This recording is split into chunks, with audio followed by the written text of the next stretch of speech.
staff to make sure that they have teams in place that are looking at data, that are preparing the environments. And she goes to team meetings to make sure that we have a guaranteed system where our schools are predictable, caring, loving environments. And when we see the slides, I was going to show you a couple of the lessons that they started with this week. This is so important. And here it almost is. Sorry. While we're waiting for the slides, the other people that are joining me are our SEL coaches. So we have Sherry LeDrew, who's 4th and 5th grade, Kelly Shelton, who's kindergarten and 1st grade, and Amy Biggs, who is also a soccer coach today. 2nd grade soccer coach this evening, who graciously left to get over here to be recognized. And they do all of the social emotional learning at the elementary schools. And so when you hear about PACs, morning meetings, our SEL lessons, they are the ones that are behind the scenes creating those and supporting teachers and implementing them. So Director, and we do have your slideshow in our packet. Do you have it now? And folks should be able to access that on the website. I need to get Also, I know, I tried to. follow along Okay. on ours. Hopefully the audience has their phone or. I think even look at this small screen. computer. All right, so back to put some glasses on. They're pretty big. So I wanted to highlight some of the COVID specific lessons because in addition, so normally in a year we work with students on how do you enter into the lunchroom. If those of you who are in the room can probably imagine that moment in time when you were in elementary or middle school and the fear that you felt not knowing what was lunch going to be like, can I raise my hand and go to the bathroom? All of those things we want to make really intentional and explicit so that students don't have to worry about that. So this year we wanted to focus on the ones we were doing for COVID. So how do you wear masks? What is the expectation for masks? We do all the others too. Here's one about physical distancing. So teachers were actually teaching their students lessons and practicing and modeling how to physical distance. And then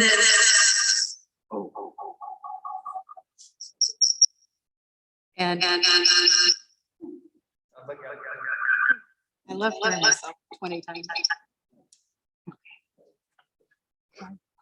And as many of you know, many of our students are eating lunch outside or physically distancing. So here is one school that was preparing their students to follow the routines of eating outside because that's different than what they're used to. We're not there. And we're close. Oh, no. So those were some of our PBIS lessons that we do, again, to bring down, make the environment predictable and explicit instruction for kids so that they don't have to worry about that when they come to school, and it creates a more positive environment. The other thing to remember is we want the first interaction with the student to be positive. So when they're walking through the hallways and they're 3 feet apart, if you were in our schools, you would have heard teachers saying, right on, nice walking is distance, or being quiet, that's quiet in the hallway, as opposed to before we knew how to do these things, most of the instruction was correctional. So now on to the 3 SEL coaches. So they prepare materials for our teachers every week. And these all have different slide decks because all 3 of them have different grade levels, but I wanted to give you an example of what they prepared for this week. And there's so much more that we can do at a different time. But for this week, they gave teachers materials on how to set up their morning meetings and what is the expectation in a morning meeting. How are you a good community member? How do you build relationships with your friends in your morning meeting? They use protocols that are aligned with our equity protocols. And here's an example of some of the things they're working on. How do you greet your friends? How do you address somebody when you don't know how to pronounce their name, which is a pretty important thing to make students feel comfortable. What makes a good partner? PAC's quiet. What are the different levels of noise that's in the room, and how would you know what you're supposed to be doing? And then they get a little bit more sophisticated, like what happens when you're feeling really stressed or angry? How do you calm yourself down? What are the strategies you can use? so that you can take care of yourself. And here's a prompt. What's something you can do to calm yourself down or make yourself feel better when you're upset, mad, or worried? These are really important things so that students can learn. So when they know how to manage and regulate their emotions, they're going to be able to learn more. And they always end up with a closing, and it's a good closing for all of us. Maybe we should start that today. What were 3 good things that happened today? So one of mine was the opportunity to be able to share some of the work that these people are doing behind the scenes. Thank you. Well, thank you very much for sharing this good news. I will open it up to board members for comments or questions. Director Irvin. Well, as someone that has a 3rd grader, I will just say that she came home talking about a lot of these things and excited that even when she was online last year, and remembering back to 1st grade, that a lot of those things were consistent and the same, and those were familiar things that really made that transition better. And so she has had nothing but positive experiences, and doing all of those kind of protocols and treatments, all those really just made, I think, this kind of beginning of the year feel better. So really great job. You're now doing the hand signs at I home. know. It's real hard. I did also want to mention that all of the lessons that they create and provide are also translated to Spanish, or all of our TWES teachers have access to Spanish versions. I love the comment that you made in reference to the language, because a lot of what we do is to teach the common language that the students have predictability with the language as they move from grade level to grade level, and it builds on each other. So I appreciate that you noticed that about the language. I was in the schools the 1st, 2nd, and 3rd day of school, and it was really clear that on the 1st day of school, kids were, what am I doing? The 2nd day of school, they kind of had an idea, and by the 3rd day of school, I was seeing kids walking their zombie arms apart, just as a matter of course. It was so impressive that in the course of 3 days, they had that routine in place. So yeah, the teachers and the teams are doing an amazing job of that. And I love the fact that we're doing zombie arms, because it's something that kids Or totally airplane gravitate arms. towards. Or airplane. Airplane arms, zombie arms, not stay 3 feet, 6 feet apart. Director Jaime, and then Vice Chair. Sure. Just wanted to say that a former teacher in 3rd grade, and want to acknowledge how awesome they are. And just, they were able to help me get a hold of my class. So it was great. Thank you so much for all the work that you do. Third, because I was a 3rd grade teacher as well. And the morning meeting is so important, right? Particularly when kids are stressed or feeling any kind of anxiety, and certainly in this environment that we're all stressed out, right? And anxious about how it's going to go, if I'm going to be well, and so on. So, and kids are certainly thinking about that. So I think this is brilliant. And people, underestimate the importance of social emotional learning as you were saying, a precursor, right? Really to learning. Kids feel free and relaxed and take, get it all in terms of their knowledge. So I really applaud you for that work, and thank you for it. Very well said, Vice Chair. And I was going to ask you all, what have been the themes coming back to for these elementary school kids, especially? This is totally new territory. For some of them, it's all they've ever known. But were there any anxieties or stresses for kiddos that were unique to this year that this protocol and practices were especially helpful with? I think our team did like everyone, a major shift when we're focusing online, and rather than focusing on the past as we focused on PBIS and PACS, which were physical things that we were doing in the buildings, shifting to the social emotional learning work, we really had to do a lot of around that. Process 5 competencies of self-awareness, self-management, social awareness, decision-making, and and relationships. And so I think last year, one of the positives that came out was the 30 minutes of morning meetings through, K through 5, and establishing a lot of language for our students and a lot of means to express their feelings and anxiety, but also giving teachers that opportunity too. So they were learning right along with their students, and a lot of that came out in the surveys that we did at the end of the year, that their knowledge and growth about themselves and their role in the relationships that are built. It's not just something you do to kids to facilitate, it's a part of that process. And I feel really excited that our district has made time in the day and schedule for this work to happen. Do I think it needs to be a little bit more, a little bit tweaked and add to and all of that? I think our goal this year is to think of what the work that we're doing as this bubble of safety that allows all the other systems to work.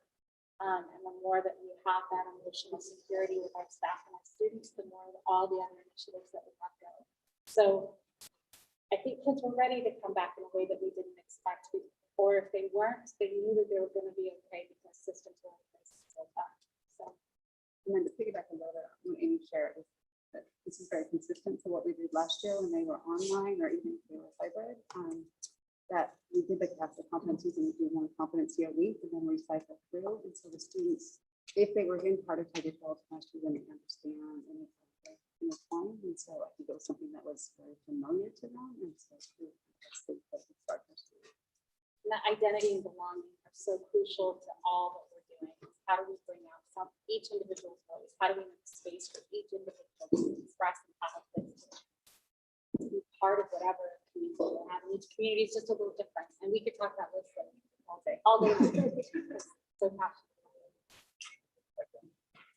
Oh, I was, to answer your question, we were having a conversation earlier today with one of our colleagues, talking about, it was a middle school colleague talking about how when they were entering the building, it wasn't as familiar because it was a new building and the students, in middle school hadn't spent a lot of time in that building yet. And so getting them back to that predictability factor, getting them back to the routine is kind of what we're focusing on right now. And that's what we've been focusing on so far at the beginning of the school year, is establishing those relationships with the teachers, setting the expectations, and then getting back to the familiarity with the routine and the predictability in your routine and your schedule. So that's kind of one of the things that came up today. All right, well, on behalf of the board, thank you so much for all your work. One thing we've said multiple times, this is probably the hardest time in our lifetime to do what you do. So thank you for doing it and making a difference for the kids. I'll invite folks to join us in a round of applause for these times.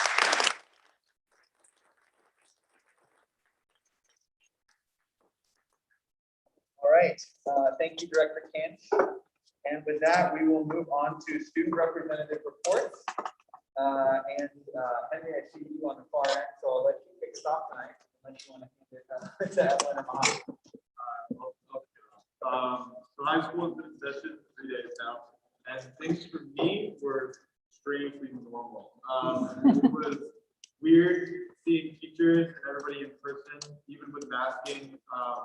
It was just kind of like, wow, things are back to normal, but with masks. And that was something that I wasn't really expecting. I was expecting to get like maybe an eerie feeling or that it was still COVID, but even through all the precautions, it felt very nice to see.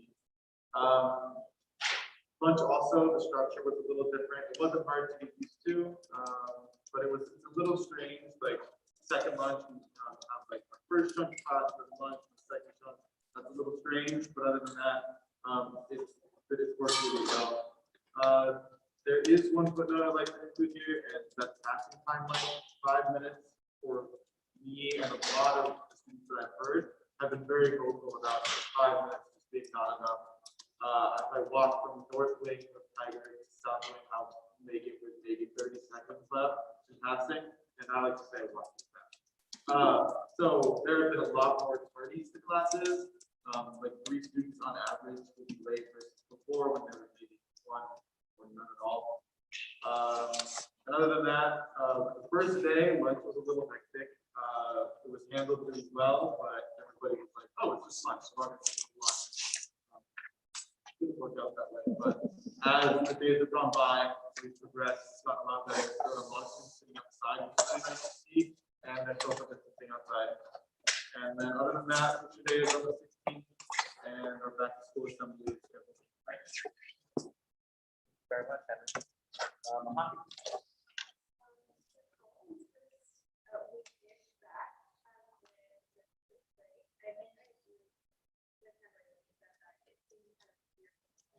So students are pretty excited, but I would say it's like that's a little bit right now, but I think as the years go on and it gets better, we had us here sunlight last Thursday. A little bit awkward at first, we're all kind of like in little clusters all over the field, but by the end of it, everyone was like so happy to see each other. So that's kind of a representation about how I think curriculum are. People are definitely more than happy to like see. As far as masks go, it's basically not an issue, I would say. The vast majority of students sign their policy. Most people are fine. And students have been really great about doing mask breaks, basically whatever we want. Also, we can access without opportunities to go out without feeling guilty about missing class. Ninth and sophomores have had like their first couple days in the building. And definitely at first it's a little bit rocky, but they're definitely getting a feel for things, and I think they're all really excited to be here finally. Schedules have settled, and most students are feeling super good about having their in-person classes. It's a change from virtual, and it's so much better. A few complaints. Morning break that we don't have anymore. The students have a time for most students, and if you have second lunch, you get 1:45 now. So some students are waiting until 5 in the afternoon to eat their first meal of the day, which is definitely a struggle. Also, passing time is a little bit short. Students are like, I have to come to my classes.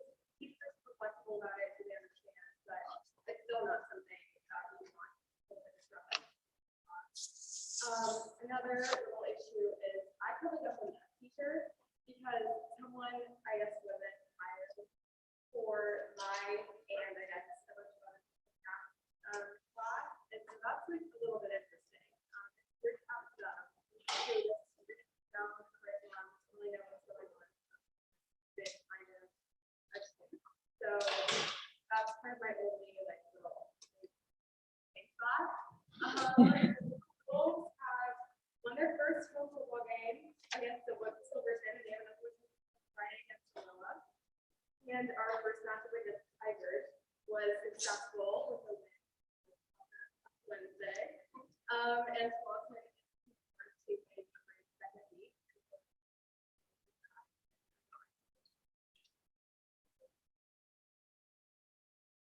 Sorry, we're trying to figure out protocol here. Thank you. Evelyn? Okay, so Ben, almost all students. I'm so sorry, but Sorry. we are having trouble hearing on YouTube. Okay. So could the students maybe take, or people take their masks well, you down while they speak? Is Sure. that possible? Yeah. Okay. You're comfortable. So almost all students have opted for in-person, which is really great since also everyone is also coming to classes. They're all in class. I talked to some of our students. They also do really like school and really they're really liking the teachers as well because they're also and they're just so orientation for freshmen went really well. Like it was really quick to find out the messages for high school, so they got their way around pretty quickly. Also for the new students as well, they got around and we got analysis. For the rest of the students, they knew exactly all the teachers and what else they got within the program. They were actually happy to be back. Like they said, I think it was normal for everyone, just asking. But so far, everything has been really good. Mecha is starting this Wednesday, which we're excited about to have new people in it, and just bringing and growing together. We're also gonna have like a public on Wednesday.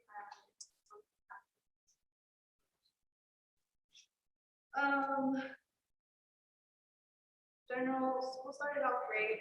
First day of school for everyone. It's a really big thing. Going back, getting all the teachers saying about it was good. This week started off good as well. I talked again to some students, really seem to like freedom and also just how much the teachers are going to mask breaks, lunch breaks, if you want to take a walk, go take a walk. You don't need to ask them for like, oh, can I go to the bathroom? They just like, it's a really pretty cool experience.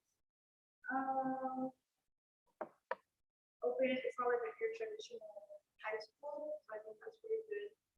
Just because there's not a lot of rules, kind of free. And then this Wednesday, we're also starting out with the new schedule, so we're starting at 12. We're only having 3 periods.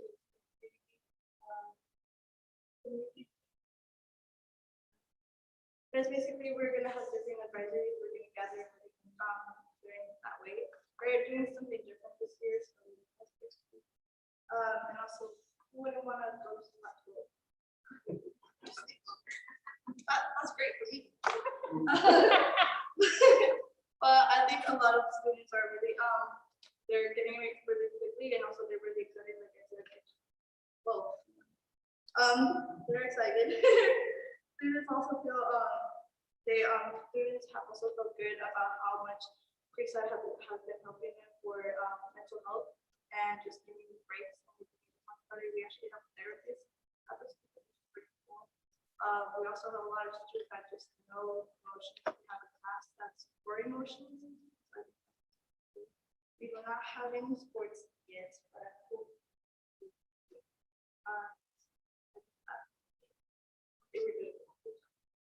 Thank you very much. I was getting some texts about people not being able to hear, and I said it wasn't the mask, it's just you have to speak louder for them to be able to hear. So particularly for that side of the room, it's going to be something that we'll have to work on tonight.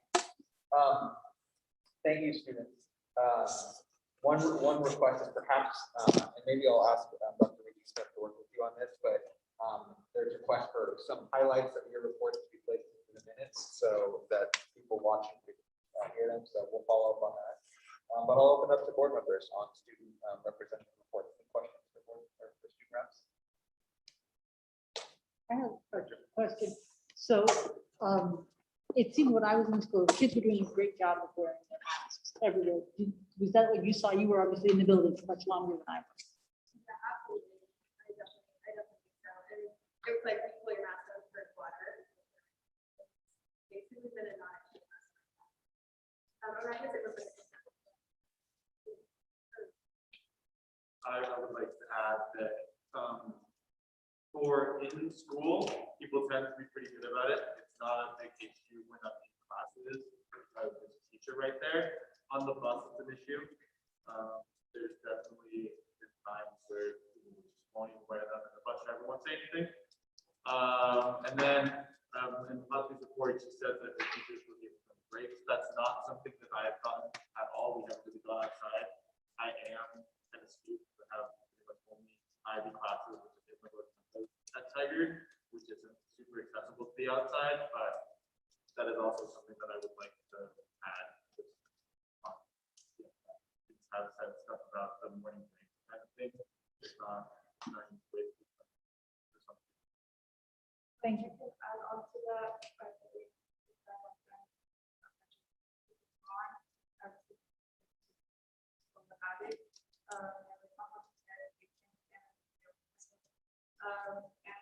it's like does a really good job of like giving us breaks. So like it's not like so like it just need to be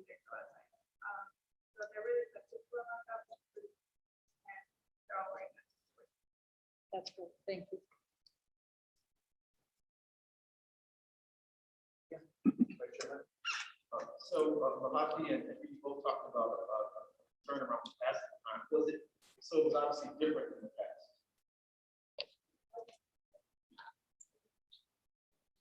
Yes, I don't know why it's not it's not like it's that big, but it definitely is. Figure that out. I think it's kids are struggling. But it's just not. For me, I don't go to the West Wing, it's the new wing at Tigard, so it's been pretty normal, like I know where everything is. We used to have 10 minutes my sophomore year, so 2 years ago before the pandemic, and that was enough time for even like, it could be a little shorter because you could go see other teachers and kind of talking past the time, but past the time is really like speed walking to your next class because Tigard is so big and because the halls are so far, because it just happens to be that the math hall is more tall and then other classes completely different around the other side of the building. So I have pretty much in all of my classes from 5 to 10 to. But during the kind of like a hybrid, it was 15 minutes, and that was way too much. It was kind of like you go walk the dog in the middle of so 10 was the sweet spot. I feel like it could be adjusted there, but 5 is definitely too short. There's a lot of dynamics at play there with like state requirements of instructional time, stuff like that, but I know Dr. Smith was taking notes and we'll talk to principals. It is also beginning of the year too, so we'll see. Thank you for the thorough report though. That's exactly the kind of information that we are looking for. With that, we will move to the next agenda item, which is superintendent and board communication. Dr. Smith. Thank you, Chair. This evening, 3 things I'd like to share with you relative to the beginning of the school year. First, I'd like to take the opportunity to recognize Tigard-Tualatin School District's payroll team. Fabian Fitzwater, payroll manager, Diane Bauer, payroll and benefits specialist, Zaira Estrada, payroll and benefits specialist, and Shelby Cox, payroll and benefits specialist. This recognition is especially timely as this past week, September 6th through 10th, was National Payroll Week, and the payroll team was right in the midst of the busiest time of year while being recognized. During the month of September, the payroll team works evenings and weekends in order to get the first payroll of the school year out, completed on time and accurately for payday in late September. This work includes preparing the first paychecks of the year for school-based staff, including approximately 200 new employees. Also, the payroll team is currently finishing up the facilitation and support of approximately 1,300 benefits eligible staff through the annual open enrollment process for health insurance and optional benefits. This includes one-on-one meetings or phone calls with many employees, providing counseling and addressing questions. The payroll team spent last Wednesday at the Tualatin High School hosting the annual benefits fair, where all employees had the opportunity to meet with the team and the benefit vendors in attendance. The benefit selections made by all staff for the new plan year beginning October 1 are implemented by the same team during the September payroll process. As a reminder of the importance of a payroll team, consider that in many small districts, the one district level position, in addition to the superintendent, who as the clerk administers the district and supervises the staff, is the deputy clerk, whose role includes paying the staff. So we are very fortunate, and we want to say hats off to the TTSD payroll team, and certainly to Director Moore, who oversees the team and the current busy season, and throughout the year with all the work that they do for us. Relative to the first week of school highlights, I want to say thank you to those of you who were able to visit schools. It was a treat to have Oregon House Representative Daisha Graber, dressed as a unicorn, join Chair Bowman and myself as we welcomed Mary Woodward students to the new year last Wednesday. And our thanks to Community Relations Director Tracy Rose for coordinating media coverage with our partners at Point 6, The Times, The Oregonian, and KGW. And as I walked through schools again this last week, I noted that both the students and teachers, there was a tremendous amount of joy and excitement to be back in the classroom. And I watched how they meticulously practiced maintaining physical distancing, which Director Kinch spoke to this evening, hand washing protocols, and the use of masks without missing a beat. Dr. McCall and administrators will share a few highlights this evening, including photos with you all during the report section of tonight's agenda. And tomorrow, we are excited to welcome our first preschool promise class right across the campus here at Calapooia. 13 new preschool promise students as early learning kicks off tomorrow, and we welcome our kindergartners back. Regarding COVID, we started the year with several students at all levels already in quarantine due to exposure to COVID-19. Our school staff are reaching out to all students who have not as yet started school to determine those that did not start school due to exposure and quarantine. We currently have confirmed 11 students and 2 staff members who have reported testing positive for COVID-19.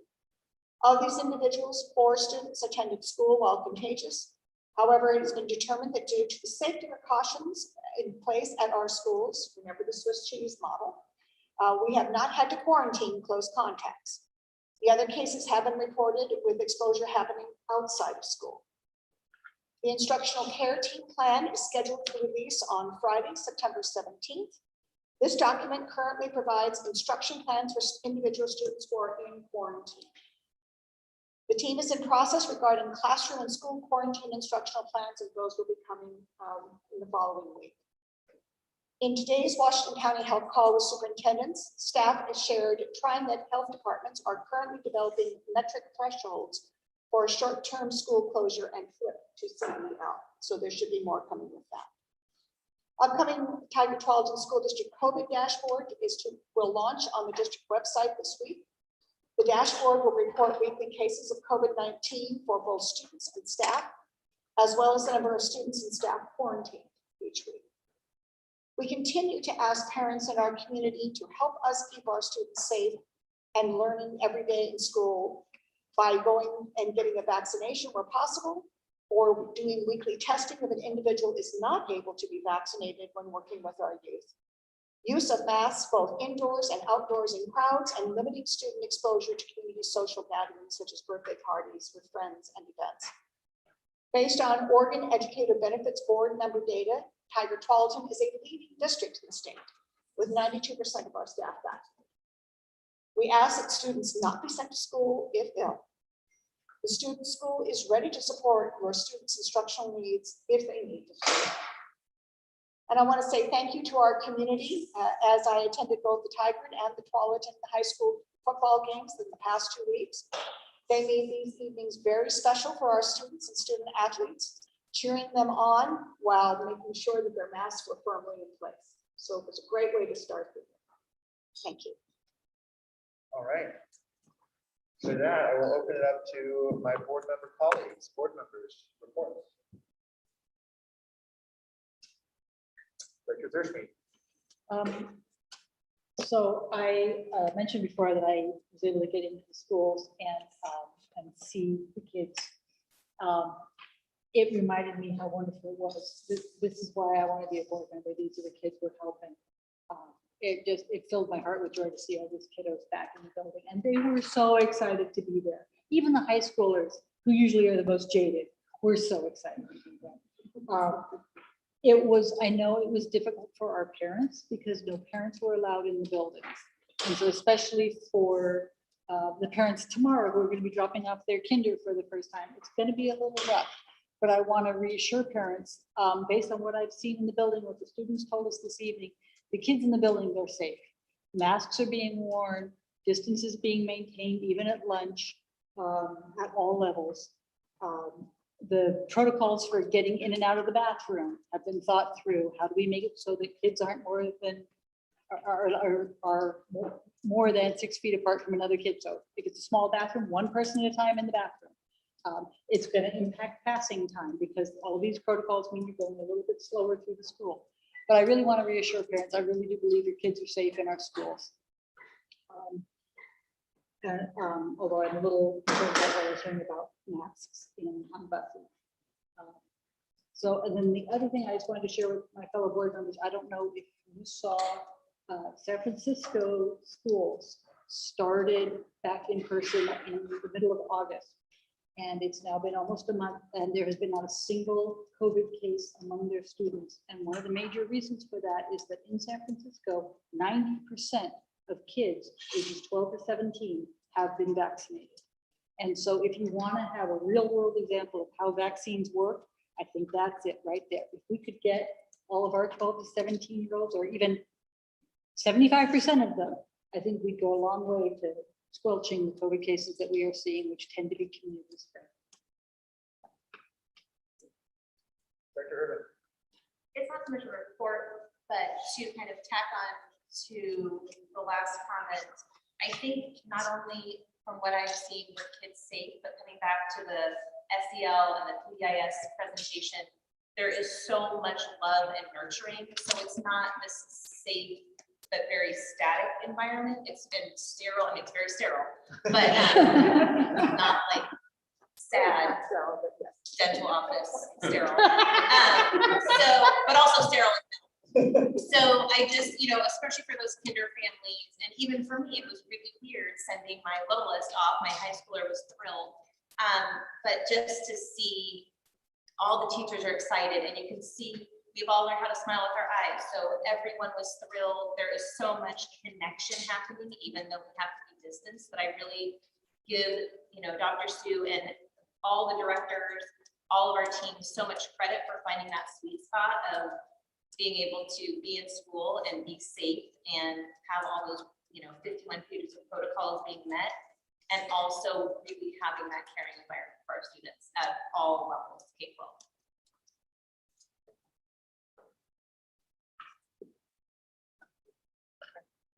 A couple things I wanted to share.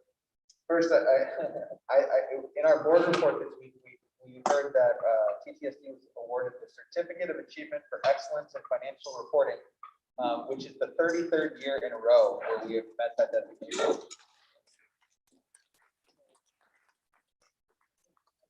We take for granted the work of Director Moore and his department and how effective you are at managing our books. So thank you so much for that. I was so pleased to see that. I think the 92% vaccination level, I was going to make a similar comment to Director Hirschman, but our staff are setting the model for the community and for our students, and I appreciate that. I saw that Washington County, where we are currently seated, was the first county in the state to crack 80% vaccination. So I think things are trending in the right direction. I was going to touch on the welcome back and say that Jerry Nihill and his team at Woodward, what I loved to see was the counselor and Jerry were meeting kids as they took a step out of the car and were being taken where they needed to go. Some of them said, I already know where I'm going, I don't need your help. But it was really incredible to see the lack of anxiety from students who were returning back on their very first day of school. Some of them, their first day of in-person school anywhere. Wanted to give a brief comment on redistricting. So thank you to Vice Chair Lynn for both submitting written testimony and providing verbal testimony. Those of you who are paying attention to this may know the state of Oregon is redrawing legislative and congressional boundaries as they do every 10 years when the new census numbers come in. And one of the maps divides Tigard into 5 different legislative districts. So the city of Tigard, the Chamber of Commerce, the aquatic district directors, ourselves, and a coalition of Tigard-centered folks, as well as some Walton-centered folks, have advocated for our communities to stay together so we can have the same representatives in the legislature to be our voice in Salem. We had 21 elected officials sign that letter, elected and appointed leaders. And then finally, I wanted to give a shout out to Director Unn and as well as some other district level staff. We are coming up with the rules to implement the equity fund that the previous school board approved. In addition, a lot of people have been talking about pay to play fees and the fact that this year there are no pay to play fees. There's also an additional pot of money allocated for arts, music, and other extracurricular programs to relieve the cost burden for some of those students. And those rules will be coming out in the coming weeks and months. And those dollars are going to be flowing into the schools to make our programs more accessible, which is, I think, an unsung victory from the board that I'm excited to see take shape in schools. So that was my report. Any reports on program? Yes, so we are kind of revamping, Dr. and I are revamping racial makeup of the committee. And so we're gonna be sending out another invitation out to the community and partnering with our culturally responsive advocates, as well as the family partnership advocates, to be able to diversify that committee, because it was our intention that about half of the committee be racially diverse. And so that is what we want to make sure that we stick to those guidelines. And so right now we're working with Director Dr. Sue. And we're working with her and with Dr. Sue so that we can get that information out into the community. And hopefully we can get a more diversified community going. All right. Thank you very much, colleagues. With that, there were no public comments received this evening, so we're going to move past that agenda item and directly into reports and discussion. So for some of these items, the PowerPoints are in the board packet for folks watching at home. We're unable to project, I believe, or are we able We think we've got it. We think we're going to be able to project. Okay. So with that, we will trust the universe until we have to make adjustments. And our first report and discussion item is going to be summer school summary update from Director Todd Robson.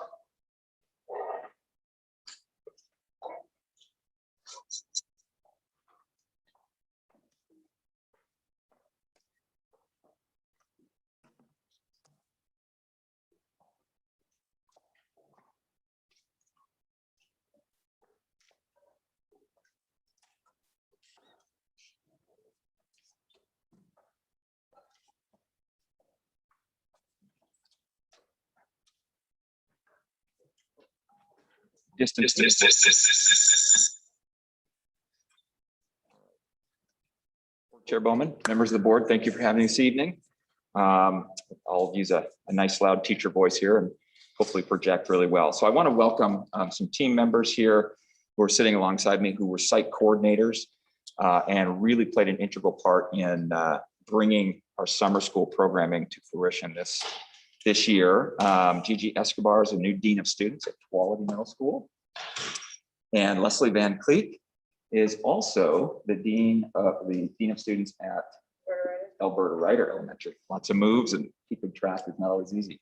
Tyler Davila, Associate Principal at Tigard High School. And Margie Brzezika may come in just a moment, and from Tualatin High School as well.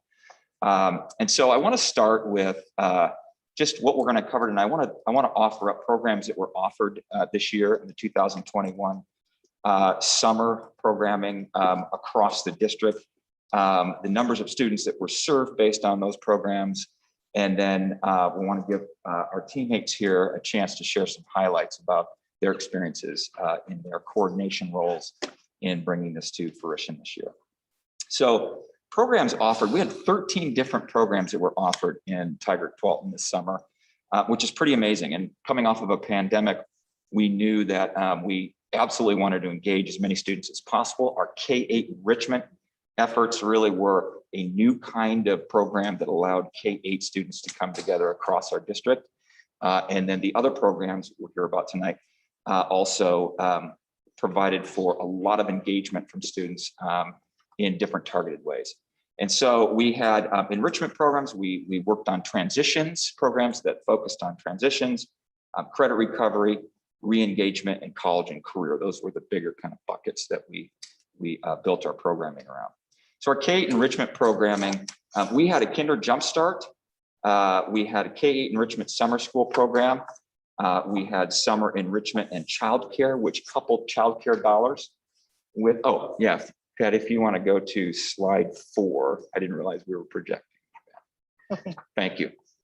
And we had these 3 programs really were that the areas of focus were really making connections with our younger students. Self-regulation was a big piece of that, the transitioning that we talked about, transitioning into school, and then really extended learning in a variety of different ways, really thinking outside the box. That was a really fun part about this, was getting our staff to really think outside the box. in many ways, hiding the broccoli and the cheese, if you will, in terms of the learning. And that was a fun experience. And then really connections, building relationships, community, that kind of thing, especially coming out of this, the school year that we've had. Okay, next slide. Our high school academics / credit recovery. Those focus areas were really getting kids on track and targeted around that. Wraparound services were included alongside credit recovery that was much needed. And so we had our summer credit renewal program, acceleration to graduation. You can see also here our Super Fresh Youth Farm Summer Work Experience Program at CCHS. And also at Creekside had a virtual summer school. Next slide, please. So in terms of re-engagement and programming there, we have our Cordero program, Summer Connect program, Lift program, very targeted in terms of students served. Our Summer Bridge ES SPED program and our extended school year as well that special ed really focused on in terms of supporting students. Next slide, please. Our college and career areas upward bound and our IB Summer Jumpstart, which was a new program as well. And then really, that was really focused on preparing high school graduation, college enrollment, postgraduate success, all those things combined. And then in terms of our IB Jumpstart, really building IB content for that standard level to higher level. So an interesting program that really got kids engaged who were in that arena. Next slide, please.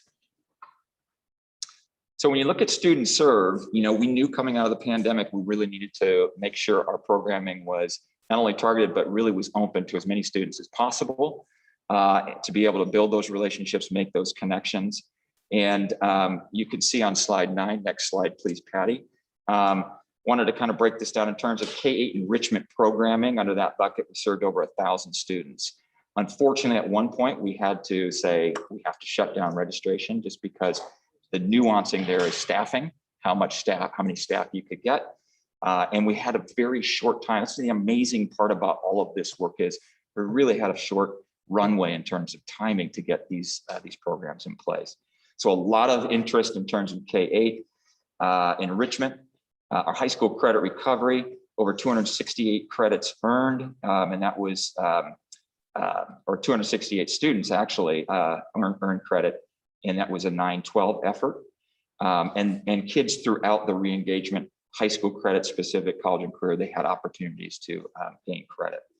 But then our re-engagement, we had over 246 students served.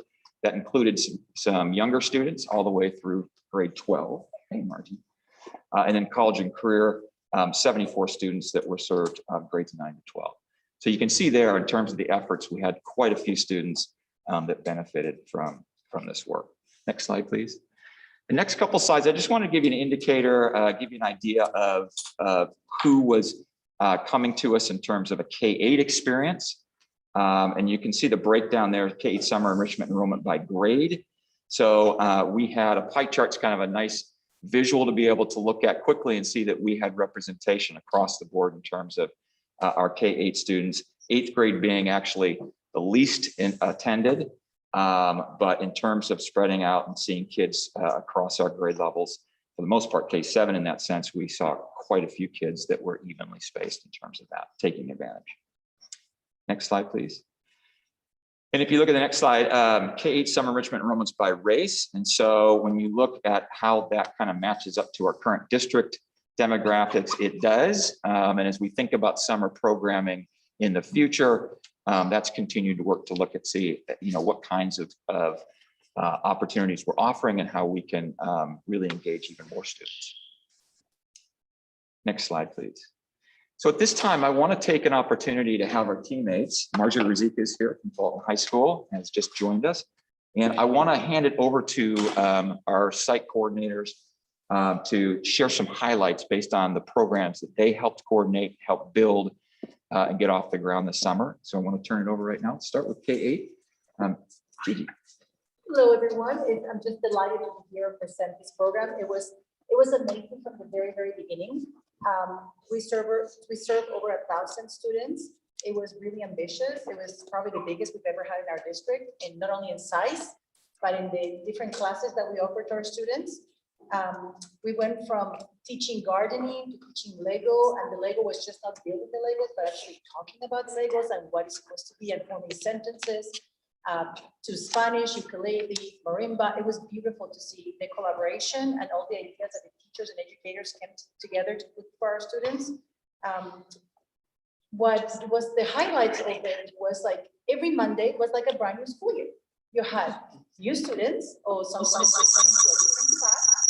We had new teachers or teachers teaching a different class, and the least favorite, new bus routes. So thank you, Jean, for putting all that effort. It was a lot of work. It was really hard, but it was beautiful. The students were really engaged. Our main goal was for our students to feel loved, cared, and welcomed, and just be there and be present for them. It was really nice to see the variety from kindergarten to 8th grade. Every classroom had some exciting thing happening. It was really well organized. But again, it was every Monday was a different story.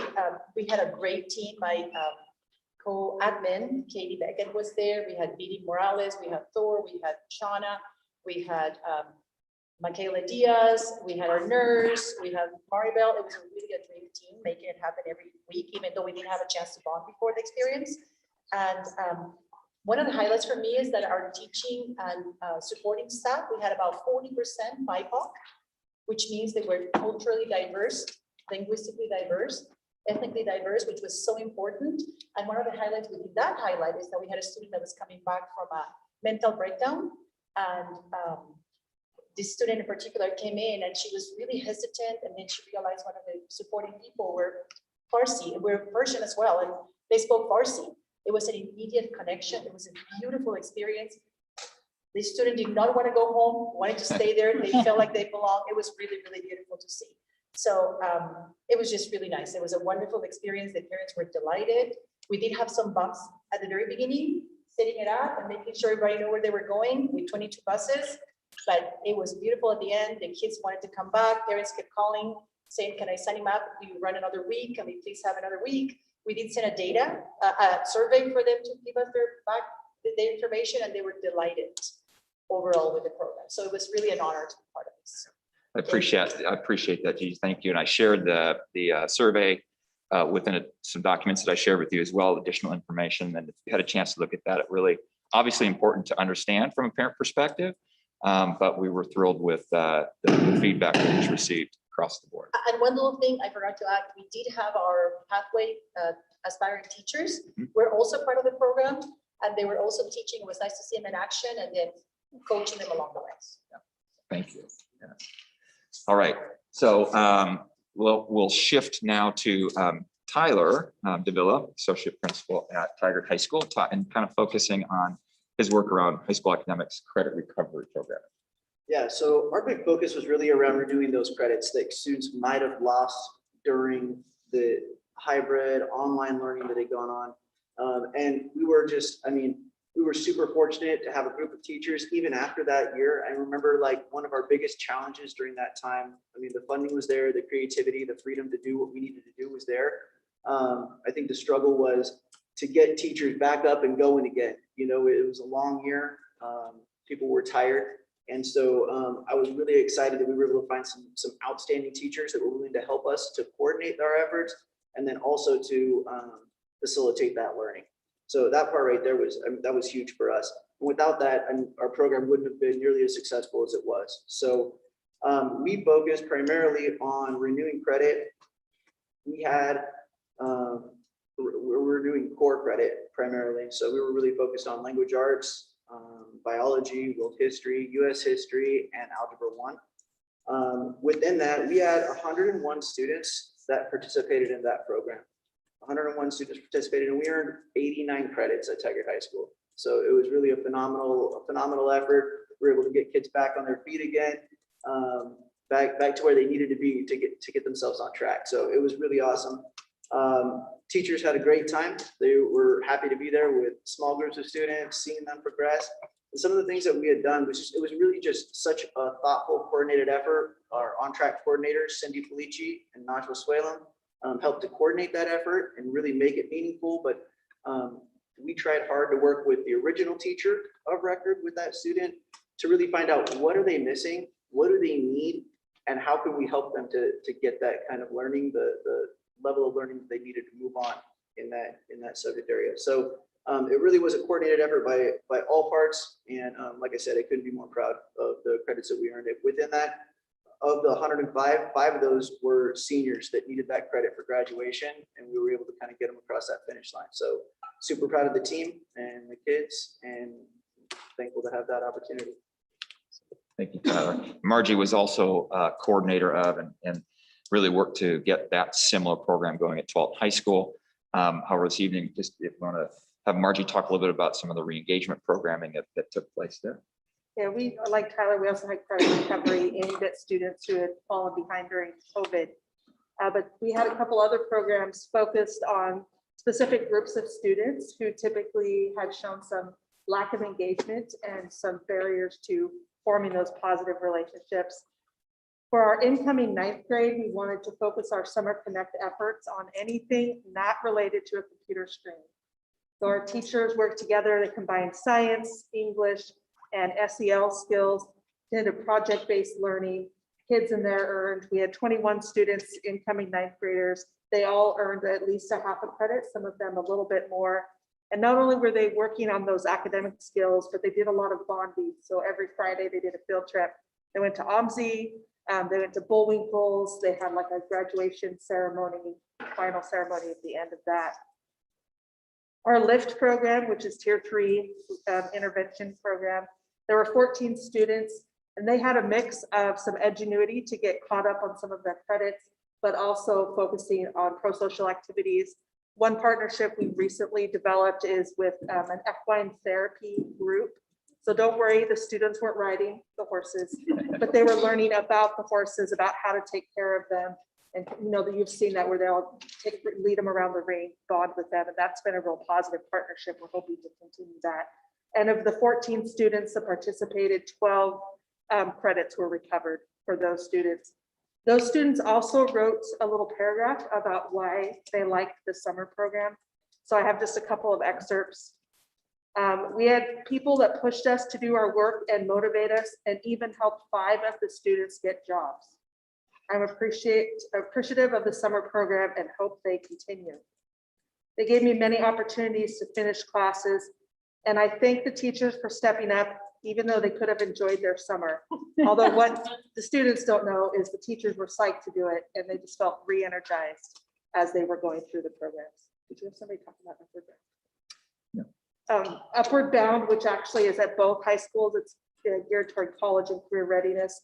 There were 44 students involved between the 2 high schools, about a 50-50 split, and 41.5 total credits earned by those students. And they were doing a variety of academic coursework, including English, math, Spanish, and various electives, as well as college and career visits and bonding experiences during the day. Awesome. Thank you, Margie. All right, also under the heading of re-engagement, Leslie Van Cleef. Hi, I'm Leslie. I kind of had my hands in everything related to students with disabilities accessing our summer programming. So I worked with the K-8 enrichment team to ensure that any student, because it was open to every student, could access the program at Fowler. So we worked on making sure students who needed additional staff had additional support staff. We had some last minute interesting bus things happen. But we really wanted all the programs to be open to all students. And so that was our goal in that real short period of time. We did the same for Kinder Jumpstart, making sure that incoming kinders who we knew might need additional support had additional support. And then my primary focus was extended school year, which is a program that always takes place in Tigard-Tualatin. So I've coordinated extended school year for 5 years. And the purpose of it is to work with students who tend to struggle over long breaks, including summer break, and lose progress and struggle to gain it back when school starts. We always do it. We always have some in person and some one-on-one tutoring. We've never attempted a program this size before. So we had about 140 students between in-person small groups here at Quality. Thank you, Quality. And about 50 who wanted to still do one-on-one or online. It absolutely would not have been possible without staff. That looked a little bleak at first. And then we had a lot of people step up to the plate, and we did 6 weeks, 4 days a week here at Tualatin with 2 sessions, 2 cohorts, group sizes ranging from 5 to 10. And we had a lot of buses and a lot of parent drop off, and we were able to figure it out, come together. And it was probably the hardest summer program that we've ever put together, but also the most rewarding. We had more kids than we've ever had before. And we had a fantastic time. We had a great time. The parents were thrilled. Some of our kids were hopping off the bus from Fayette and Richmond and coming over here and vice versa. So they got their special ed services and their camp experience. And we really want to thank Tualatin for hosting us, because they actually had us here working in person since February 1st. We were the first group of students to actually be in person during CBL, and Tualatin's been a great host to us, even if I don't know if they want us back, but hopefully they do. It's a great location. I mostly want to thank the staff though, because there's 0% chance that we would have pulled this off without the adults being willing to give up 6 weeks of their summer. And they were great. It was fantastic. We had a great time. Thank you, Leslie. I would just say there are a couple of things that come to mind, and I know it sounds like the good news portion of the meeting, but it takes folks like these who are extremely dedicated, and at the drop of a hat, when we talk about programming, jump on board without question. And then again, our staff. One of the things we heard was, you'll never get staff back in the month of July coming off of this school year. There's just no way. There's no way this will happen. And our staff that these folks are talking about, a lot of staff stepped up and were hungry to take on these programs and re-engage kids and get a chance to help with any kinds of learning loss, with the gaps that we may have seen, with anything and everything to do with making connections and impacting our students during the summer months. So I can't say enough about it. These folks, our staff, the logistics, as you've heard, you think about hearing about the logistics behind getting these programs off the ground and running smoothly was immense. And those are the things that folks don't see, because they see in front of them a program or programs that are running smoothly because of all these efforts. So I want to thank you all again as well. At this time, I take questions if there are some.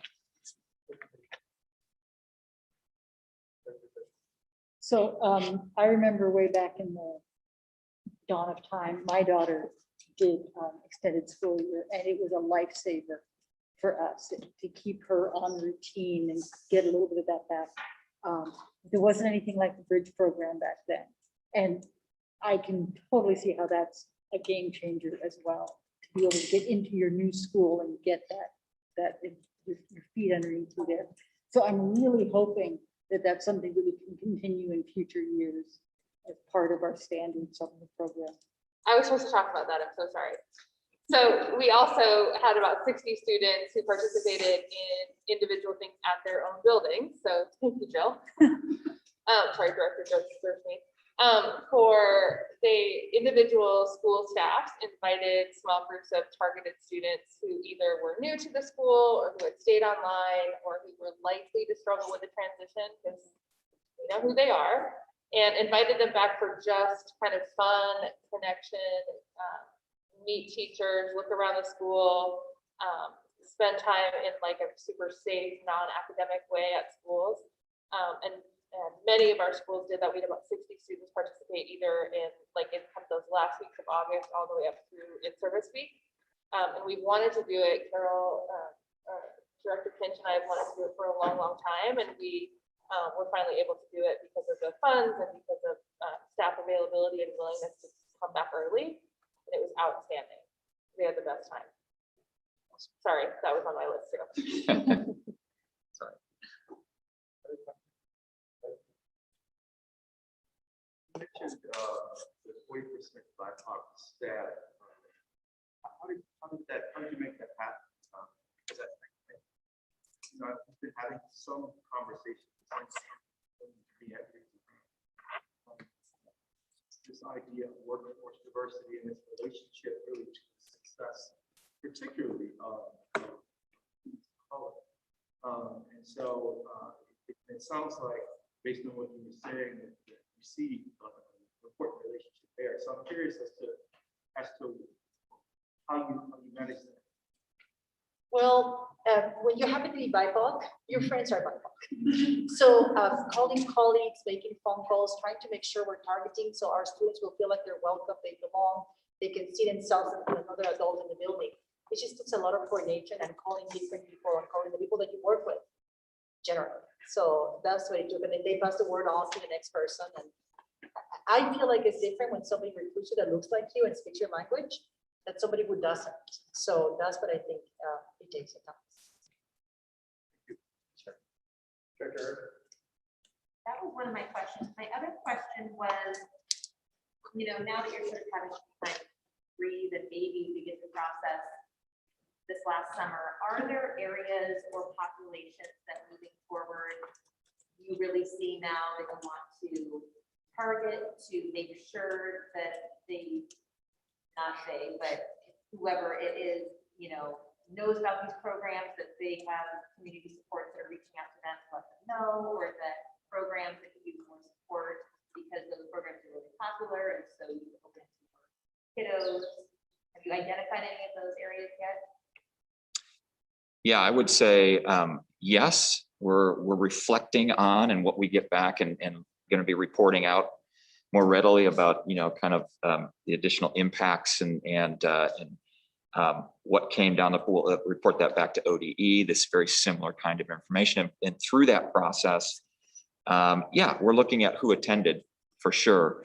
And in thinking about the short runway that I spoke of in terms of putting these programs together, that was definitely something we'd love to be able to build out on this and have a longer runway, if you will, to be able to get the word out and make sure that we've got communication through and through in terms of what these programs offer. And so we're hopeful that we'll be able to continue with these programs, and with that comes funding, and so we'll have to see where that lands, but that would be really helpful. This was kind of an initial effort.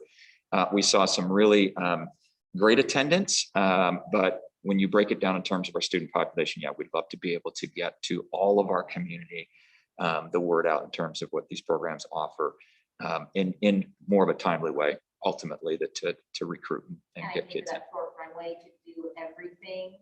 That didn't look like a short runway presentation or outcome. So huge gratitude to you guys for all of that work, and kind of Dr. Sue's warm demander sort of idea. And you saw that in those letters from the students, like they pushed me and they believed in me and they kind of made sure that I was staying on track. So I could only imagine with longer runway and more money and more support, and that would be incredible.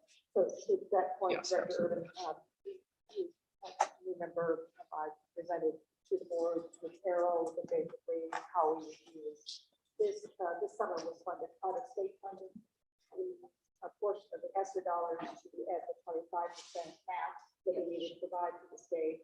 But we have plotted out not just the extended school year, which we will work on for the 22-23 school year, but also plotting out summer school for 22, for 23, and 24 school years.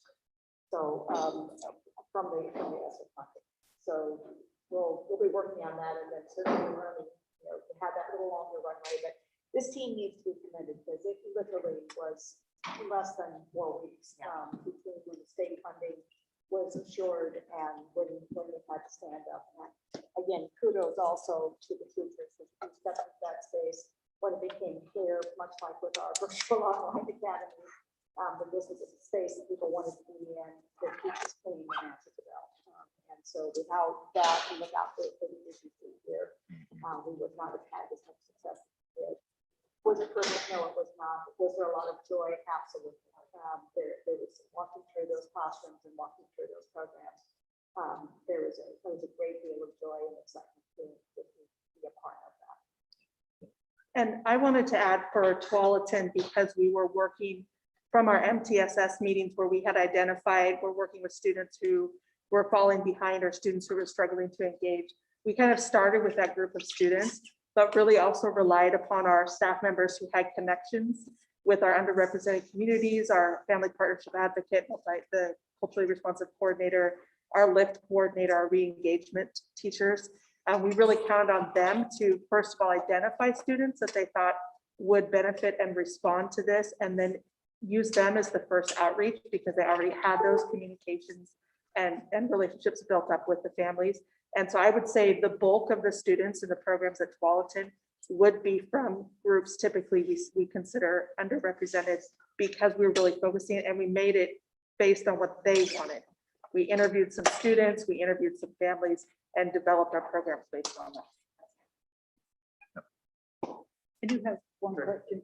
So the only thing that concerns me a little bit is how very few 8th graders participated. And I'm wondering if you did a drill down to find out what it was about the programs you were offering that kind of didn't attract them or didn't have a place for them. What did you? Yeah, it's a good point, and that's what we are going back and doing, looking at what, in the K enrichment arena, we had quite a lot of selection, but it may or may not have hit the mark, with that age group in particular. And so that'll be something we'll go back to and look at, what are the offerings, how did that play out, and reach back out to see why that didn't connect necessarily. So, yeah. I would love to hear. Yeah, yeah. When you do find that out. Yeah, What absolutely. was the missing link? Yeah. So, Dr. Sweet, you answered one of my questions. So essentially, we have funding for the extended school year options through 2024, summer 24. Has there been conversation that you've heard among advocacy groups about trying to leverage some of the data that was presented here to help make the ESSER portion of these dollars for extended learning permanent? Because I am a little worried about, we did 3 years of this, developing amazing programs, and then the funding falls off the cliff. And I appreciate you bringing that forward. I had a call from U.S. Congresswoman Bonamici a week ago asking about what else could she do to support us. Certainly today with Senator White in another conversation. And basically, number one, thanking them for the heavy lifting relative to comparison to ESSER dollars, how we had applied it. But there needs to be advocacy and their support well beyond just the recovery period coming out of COVID. There are a number of pieces of federal legislation right now that are being considered as part of the infrastructure bill relative to broader funding, both in terms of IDEA for special ed students and schools as well, over $30 billion more brought into the ESEA funding. And so, yes, we continue to push that advocacy, and I will be looking to the board as potentially in the future to sign on to some letters that will continue to indicate our support for this book, because this program matters, and we've demonstrated. Because if not that, I imagine as SIA funding grows, if it exceeds our current program, this might be a natural place. Exactly right. That would be something that we could, in terms of our current input process, look to shift those dollars in that direction. Colleagues, any further questions? Thank you all very much for all your work and for being so. Yeah, thank you. With that, we will move to our next. We will move to our next report and discussion item. It's only natural to go from summer school to the first week of school. So this is the report on the summary of the first week of school from Dr. Lisa McCall. Dr. Lisa.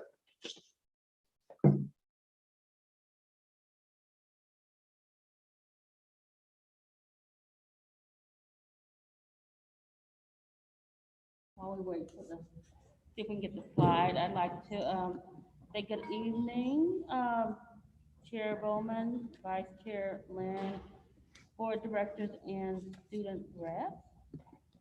So for my report tonight, it is my honor to share along with our presenters a glimpse into the first week of school for our 1st through 12th grade students at Tigard-Tualatin.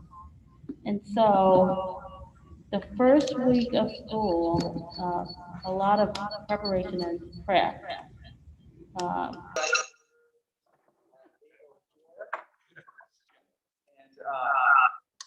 So the folks live streaming on YouTube are not going to be able to hear it live. but they're going to upload the audio and video later, so folks will be able to have access to the presentation later. So with that, thank you for your patience, and I'll hand it back to Dr. Lisa. Okay.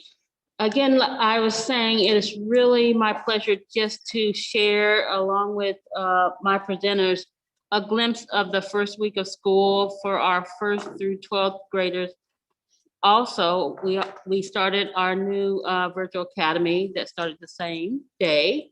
It was really nice to hear from our student reps regarding their perspectives of the first week of school as well.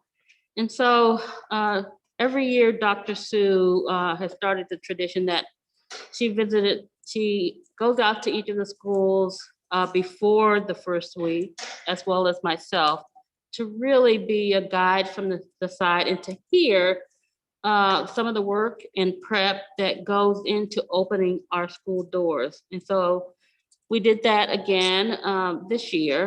And really what we noticed was all hands on deck. And that is everyone from our office staff to our custodians, to our cafeteria workers, to our bus drivers, to our classified and certified staff, and our building leaders. And that was amazing. And it just, and as well as our district leaders who also reaching out to our schools and saying, what do you need? How can we help? And so tonight you will hear the theme. Next slide. And next slide again. Is our focus on building relationships, following safety protocols, seeing lessons on expectations and how to transition in the hallways. You know, I was at a school and I saw staff greeting buses and having students rotate and saying, here's how you're going to enter the bus. Here is where you're going to be sitting. And a lot of problem solving around lunch and recess. How to cohort students, how to arrange the desk so that we're following our guidelines on social distancing. Weaving in no mask breaks, a lot of work and preparation. So all of our TTSD families should be commended. And so tonight you will have an opportunity to hear from 3 of our building principals, as well as our new associate director in teaching and learning. Next slide. And then you'll have an opportunity to see, we say a picture is worth 1,000 words, a little glimpse with a slideshow, and then any questions that you have for the team.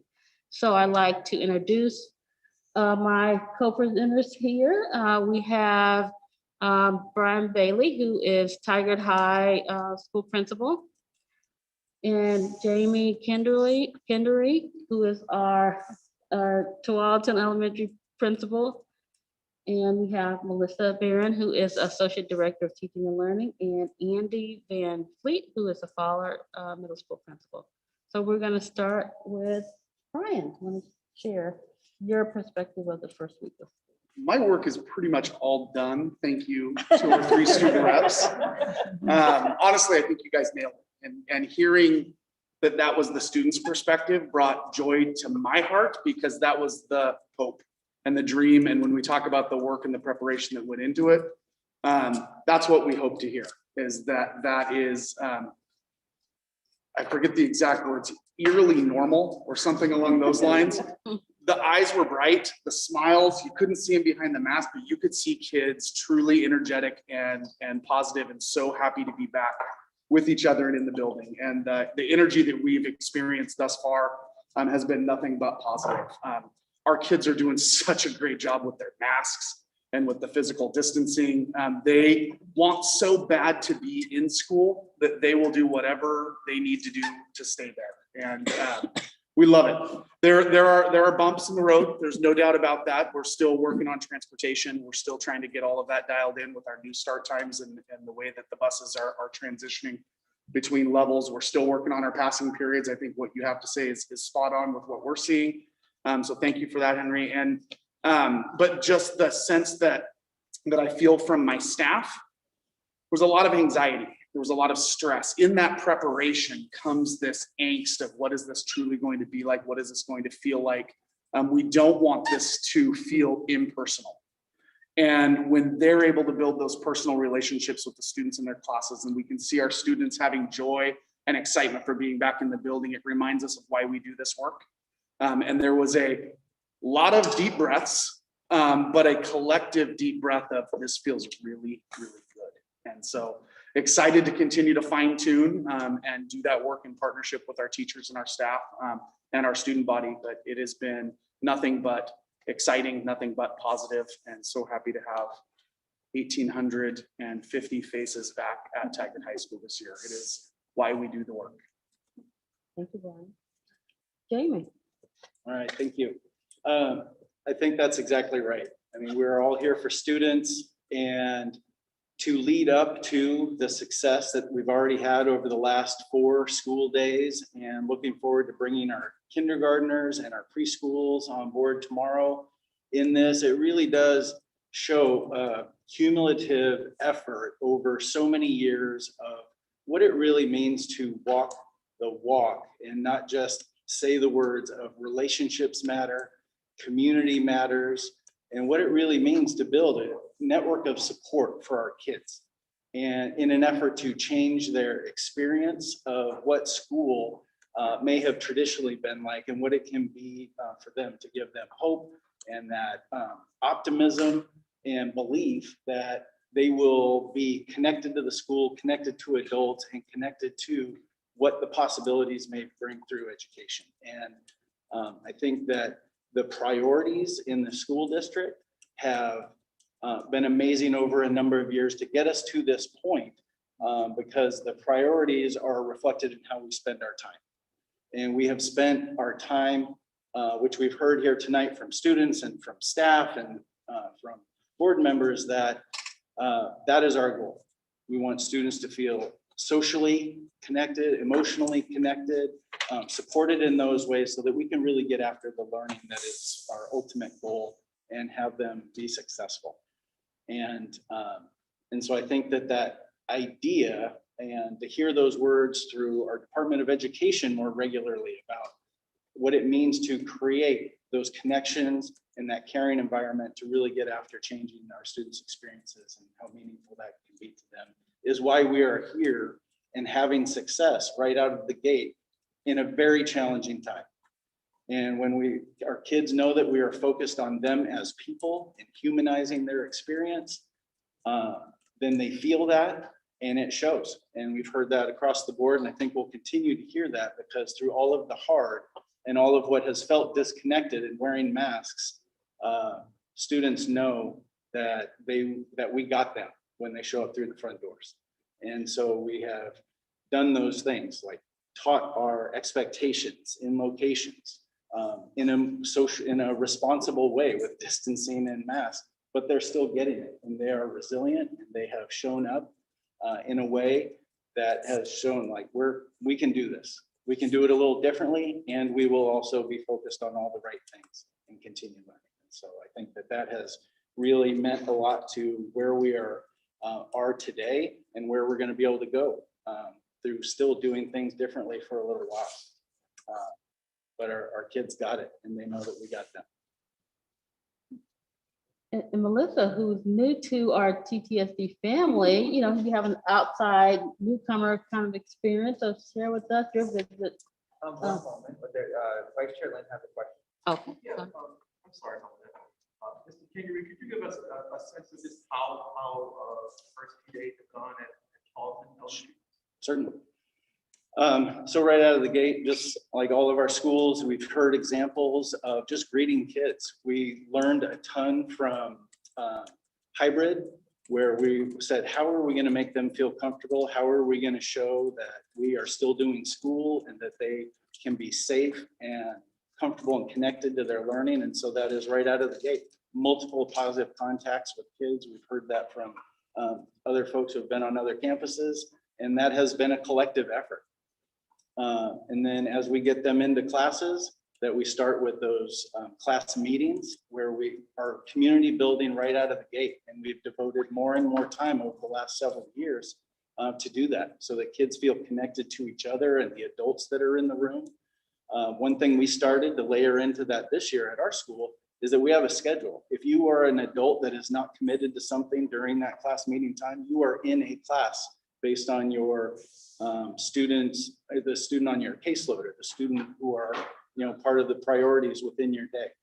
And so building those connections right out of the gate and how that's infused throughout the day, even through the academic instruction and other content areas, what it means to, even though they're cohorted during recess and lunch, how are they still like finding new friends and new connections because they can't mix with their neighborhood friend who may be in another classroom. And so what are we doing to set up a rotation of like a kind of a partnership where, okay, this isn't someone I may normally hang out with at recess, and I'm going to start and we're going to learn that we have more in common than we don't. And then going throughout the day and making sure that we have multiple common positive touch points throughout on the way out to the buses. And can't wait to see you again tomorrow, or thanks for being here today. Talking to parents and making sure that we send them off that way. And so I think that there is, from beginning to end, we're doing everything we can to make sure they feel that connection in different ways. Yeah, thank you for the question.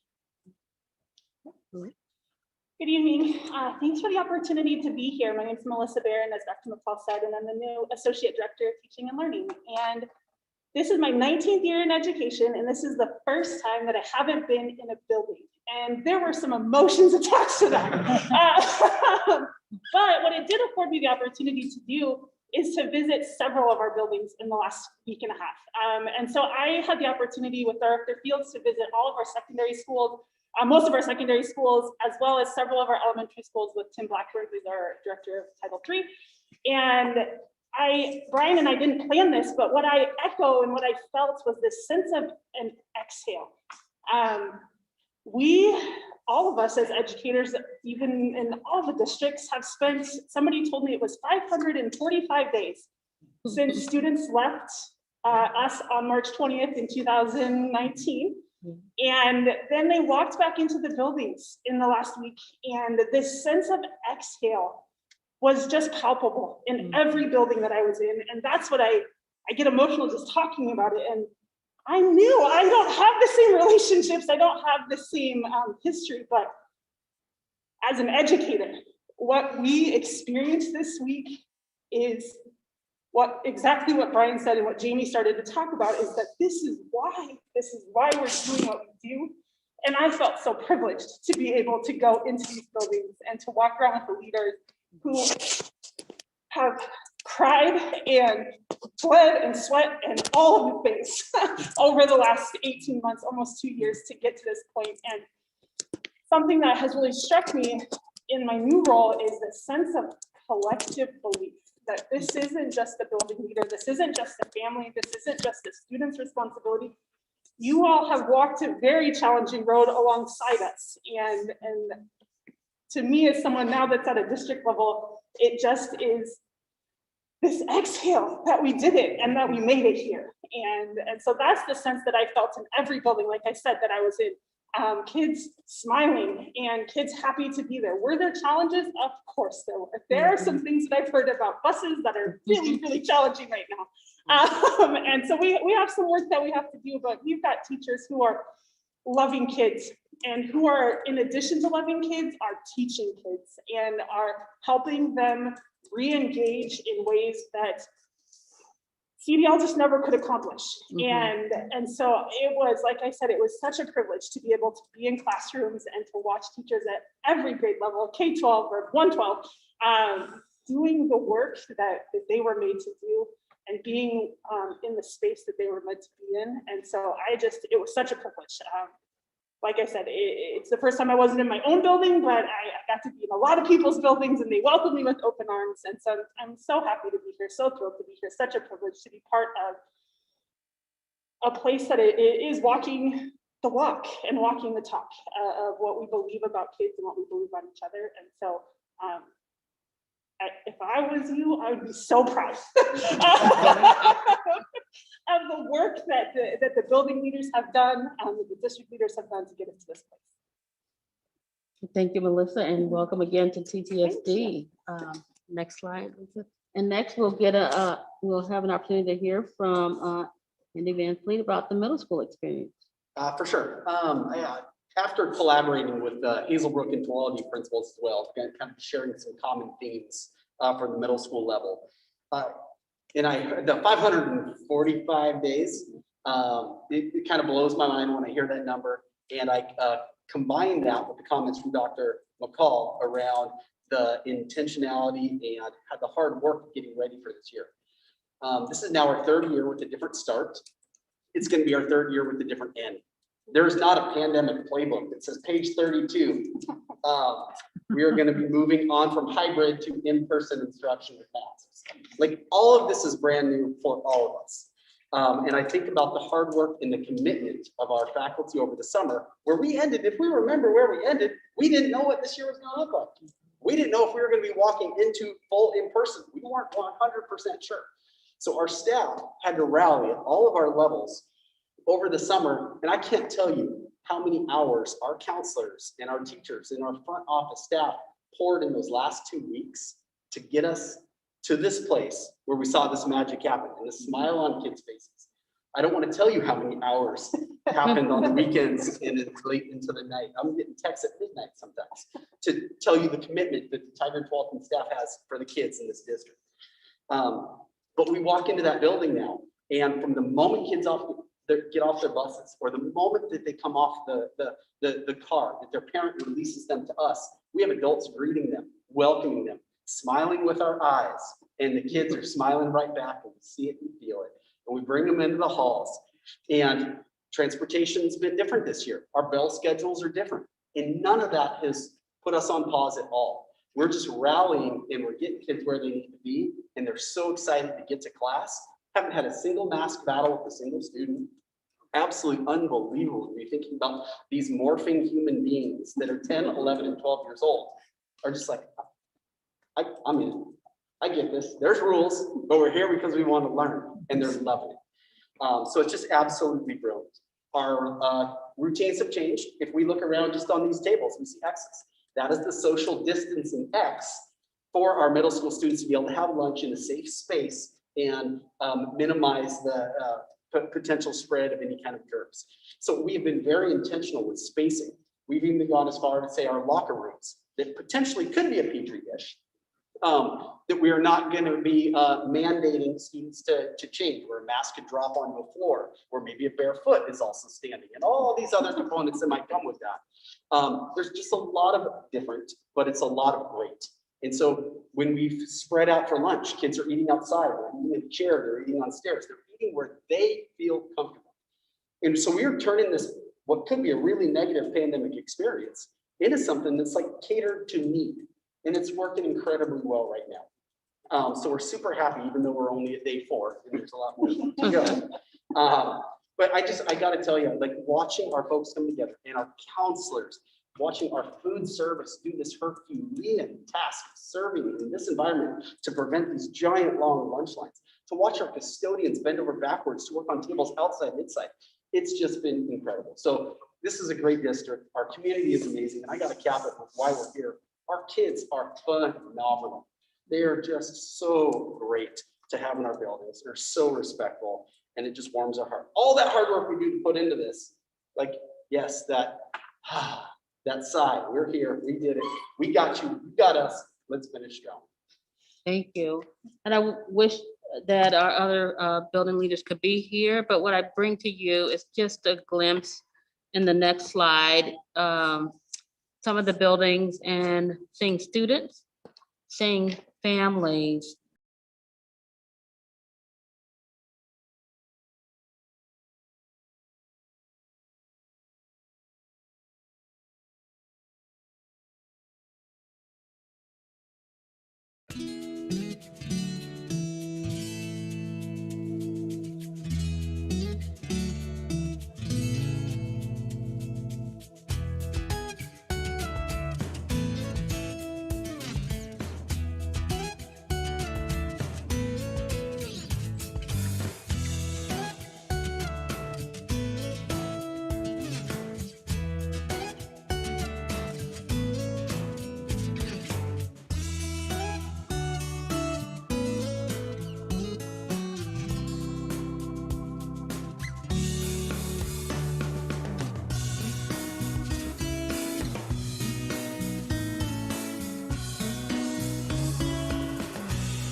TTSD and welcome to the district. We're very, very excited to have you. I have a friend who taught in Sherwood who's so excited that you're coming to TTSD on my behalf. So thank you. Thank you.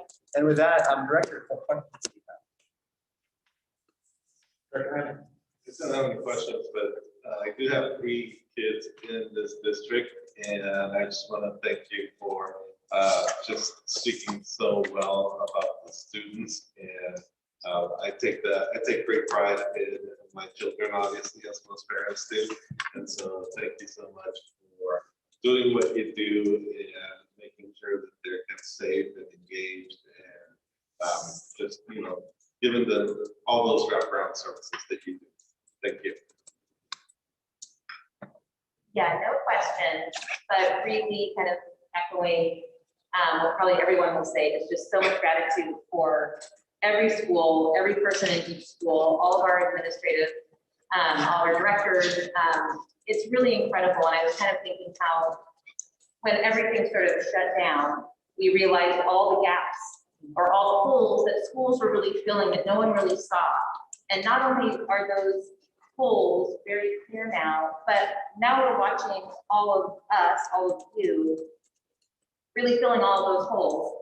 Not really necessarily any differently than we were already doing that, but kind of with this renewed energy in some way and purpose and understanding that these kiddos need that and our families need that, our communities need that. And we have this incredible staff and group of people in this district that will provide that and be up till midnight. And I was texting my principal the same thing the first couple weeks of school and just trying to figure out how to make it work for these kiddos. And so to see that slideshow, because I'm kind of a crier a little bit. I mean, it makes me emotional. Like they're just these little humans that are totally fine sitting 6 feet apart and wearing masks and they're doing their thing and just like so loving every minute of it. And none of that other stuff matters anymore. So kudos. Question. Yeah, I just have to echo, I think, what they're saying. I'm really, it warms my heart to see the level of enthusiasm of principals, district staff, you know, and our kiddos, as you're saying, they really need for us to be enthusiastic about them, about their learning, about the contribution they're doing to their lives. And I see that, and it really is great. The other thing that I've seen, not just in this presentation, but also other presentations, is this idea that we take responsibility for teaching the behaviors that we want to see, right? And so especially when kids are having to be involved in some very new type of activities and social distancing in particular ways and so on, that we're being very intentional about saying, this is how we do that, so that everybody understands what the expectations are. So I really appreciate that as a parent, that our students would be very clear about what to do, how to do it, and that would be demonstrated to them, and that they be in a supportive environment for educators and principals and district staff who really care, but who are also really enthusiastic about their learning. So thank you for doing that. So I would echo all of that. The infectious energy in the buildings was extraordinary this last week. And I really appreciate everything that our staff, our teachers, our administrators have done to make those incredibly warm, welcoming spaces. But I do want to call out, we have a lot more administrators and a lot more teachers in the buildings. What we don't have is a lot more custodians. We have fewer custodians keeping those buildings clean at a higher level than we've ever asked them to do before. We're asking them to turn over lunches, that many more lunches a day, that much more quickly. And so everywhere I went in the district, I heard people say, oh my God, the custodian right now is the most important person in the building. And I just wanted to say that out loud and express my extraordinary gratitude for all of the custodians in our district, because I know they are working so darn hard to keep our kids safe and our staff. I did have a question about, and I imagine this will vary, and also should first acknowledge that we are living in a world where we have guidance for schools and we have guidance for athletics that is totally different. And PE falls under the school, but it looks a lot like athletics. And so I heard concerns from parents about what was going on in PE and are they doing contact things? I heard some where they were sharing jerseys in one. What is the PE? What are the PE protocols, standards, et cetera, across levels in the time of COVID? Are we trying to stay socially distant in our PE classes, or not necessarily, or what does it look like? I'll let you. I think at the high school level right now, it looks like a lot of outdoor activities. Just as that is our safest place that we can be, and we're fortunate enough to have the weather right now to be able to do that. Unfortunately, that might change on Friday, and who knows for how long. But then when we do come inside, it doesn't look like extracurricular athletics. They're still masked up indoors. They're still masked up outdoors if they can't maintain 6 feet of distance. While there's not traditional contact type sports, there will be intermixing of students within some of those activities, but never for that 15 minutes extended time or overtime. So they're moving, and that's what we want in our PE classes anyway, is movement. So we want kids moving, we want them being active, and they are wearing their masks when they're doing that. And then for us in the locker room side of it, our PE teachers in particular have been very strategic by period, so that our students are as spread out as possible within the locker room, and then the next period kind of repeat that. So they staggered their locker assignments throughout the locker rooms to keep kids as far away from each other as possible. We are actually using all of our team rooms. If a student is involved in extracurricular activities and they have a locker in the team room, they're using that for PE and for just so that we can maximize the square footage that we have. Yeah, I think things are, fairly simple or fairly similar, and also maybe a little less complicated at the elementary level. Just because they're coming in, there's no, change or anything to worry about. It's what are those activities they can engage in that lend to distancing a little better. And so there's some things that are kind of put off to not bring kids into shoulder to shoulder groups or anything like that, or how they're spaced. And so we're making a lot of use out of our outside spaces. Fortunately, we have a gigantic field on our particular campus. And so we're able to get them outside and spread out and not have to worry about interrupting recess and some other things like that. We've got plenty of room to work with. And so so far it's good, weather dependent. When we bring them back inside, we will still be, our lunch is all completely outside.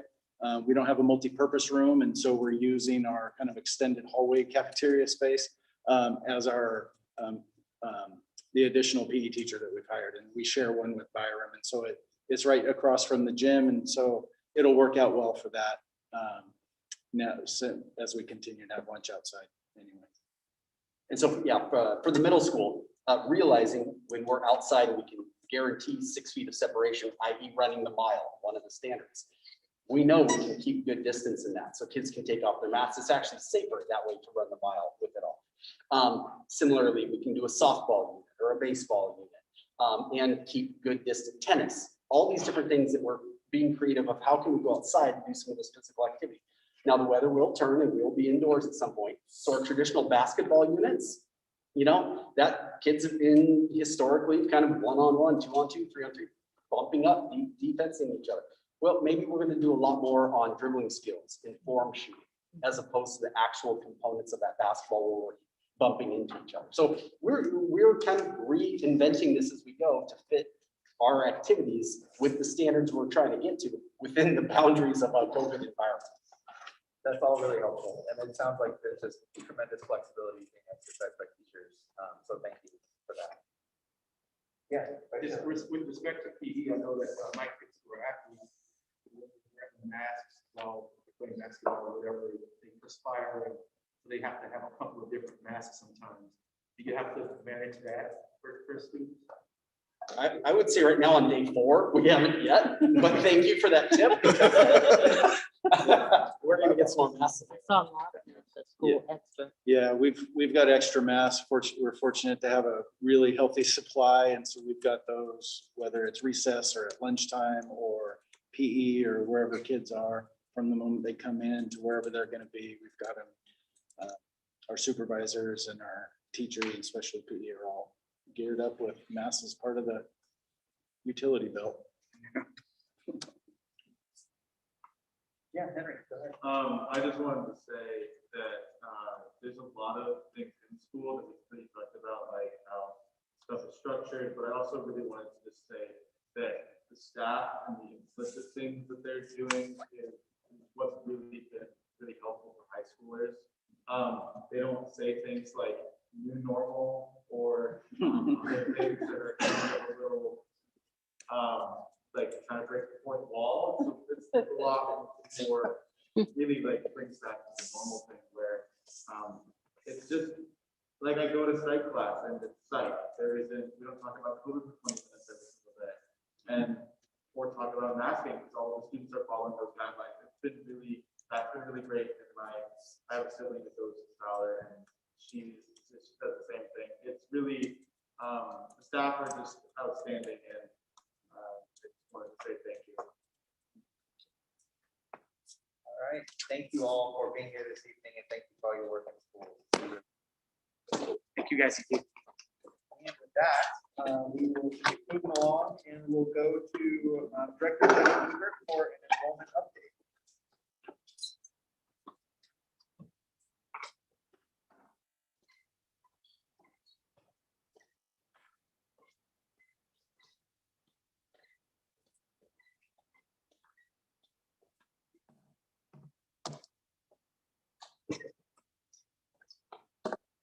Well, good evening, everyone. This evening, I've got my trusty partner with me to answer any questions you might have on enrollment that the HR end of things doesn't always deal with. So you will notice in the enrollment update that we, Director Moore did add the ADMW calculator, so it's functioning correctly. And we also were able to add in from Synergy the amount of classes per grade level. So that's a new addition in there. So you can see what the ratio is, what the average class size is across the board in the district. You can see that we have been very intentional about trying to keep our class sizes as low as possible so that social distancing is possible on a daily basis. Especially in our elementary classrooms.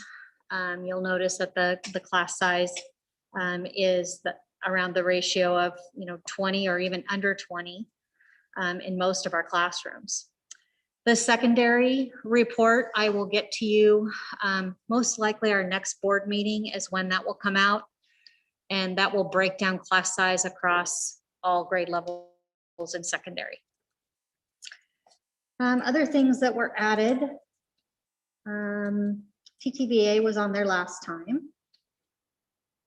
Oh, and Director Moore also reduced the number of elementary students by taking the pre-K out because that is the pre-K students are not figured in our ADMW.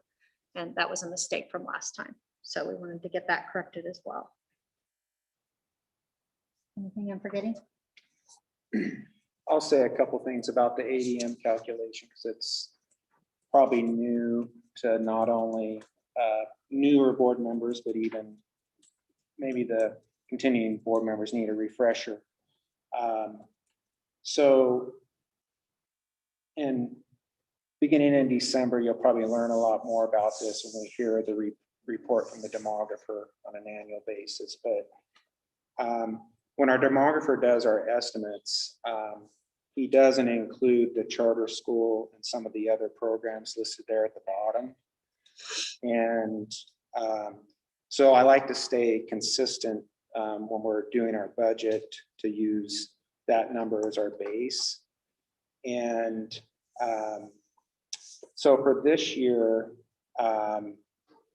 we had estimated ADMR, which is average daily membership regular. So that's the average of enrollment throughout the whole school year. And that's at this point, it's an estimate for us. And the last 10 years, our ADM factor has averaged just over 101%.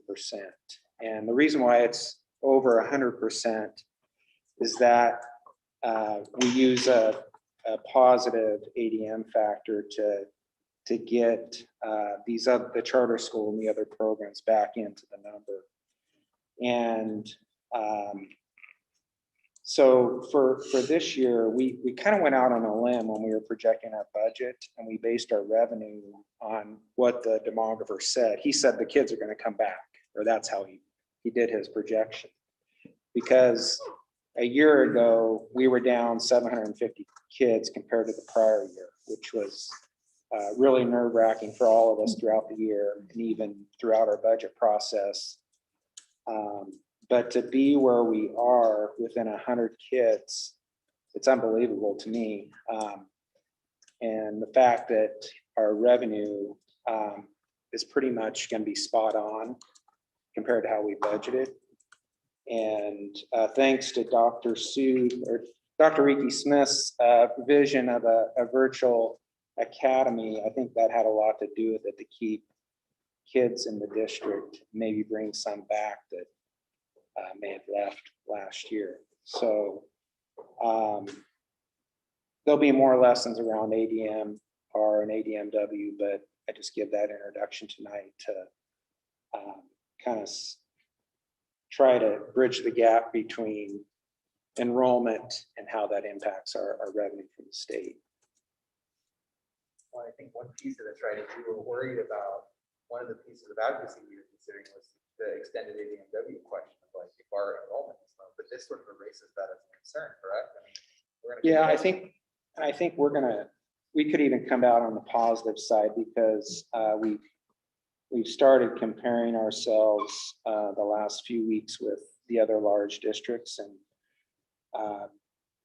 probably more than half of the 13 largest districts we're ahead of them as far as where we are compared to budget. Everybody's pretty much under maybe what they estimated, but I think we're a lot less under than a lot of the other large districts. And then we have 125 students who are currently on the waiting list for the virtual academy. So assuming that staffing does ramp up as we hope to, that virtual academy number is going to go up to about 680, something like that. Do we know how many of those 125 are going to be pulled from these numbers, or are they people who are currently not enrolled? Is that a place where we might gain some of these 80 students back? That's data that we are pulling. We're going to be looking at that tomorrow in cabinet. Just comparing how many new students are coming in to where they're coming out of in our current schools. Okay. Our gut sense is this is probably more a shift out of what you're seeing here. Well, one, two, and based on the COVID number case rates, we believe that's probably part of what's driving that, particularly at the elementary level, but to Director Ebert's assertion, that's a conversation we'll have tomorrow. As I shared with all of you in your board report on Sunday, wherever we can shift teacher FTE, if there are actual shifts out of school, that's the first place we look for before we add additional. But it's very clear that we probably could have opened up 2 academies at this point. The issue will then be what happens when we get in the second semester if pediatric vaccinations become available for students under the age of 12. And it appears in the news reports today that the goal is by Halloween. If that sticks, that may shift those numbers back. But then those teachers would swing back into different order. I want to offer kudos to Director Ebert and Director Moore, because it has been nerve-wracking, and they have been steady eddies throughout this process.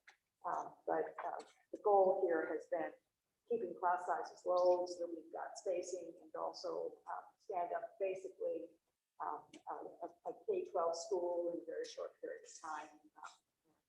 We've got some bumps along the road, but those are going to get themselves sorted out as the capable leadership.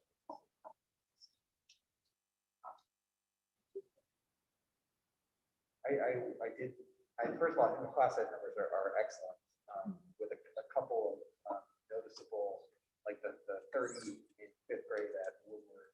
Are there any, have we heard any reports about, how am I supposed to distance in a like, or have the spaces been able to accommodate all the process? Yeah, I have consistently checked in with Principal Nihill about that number and whether or not we wanted to do something about that. Those 3 classrooms are in the largest classrooms in that school.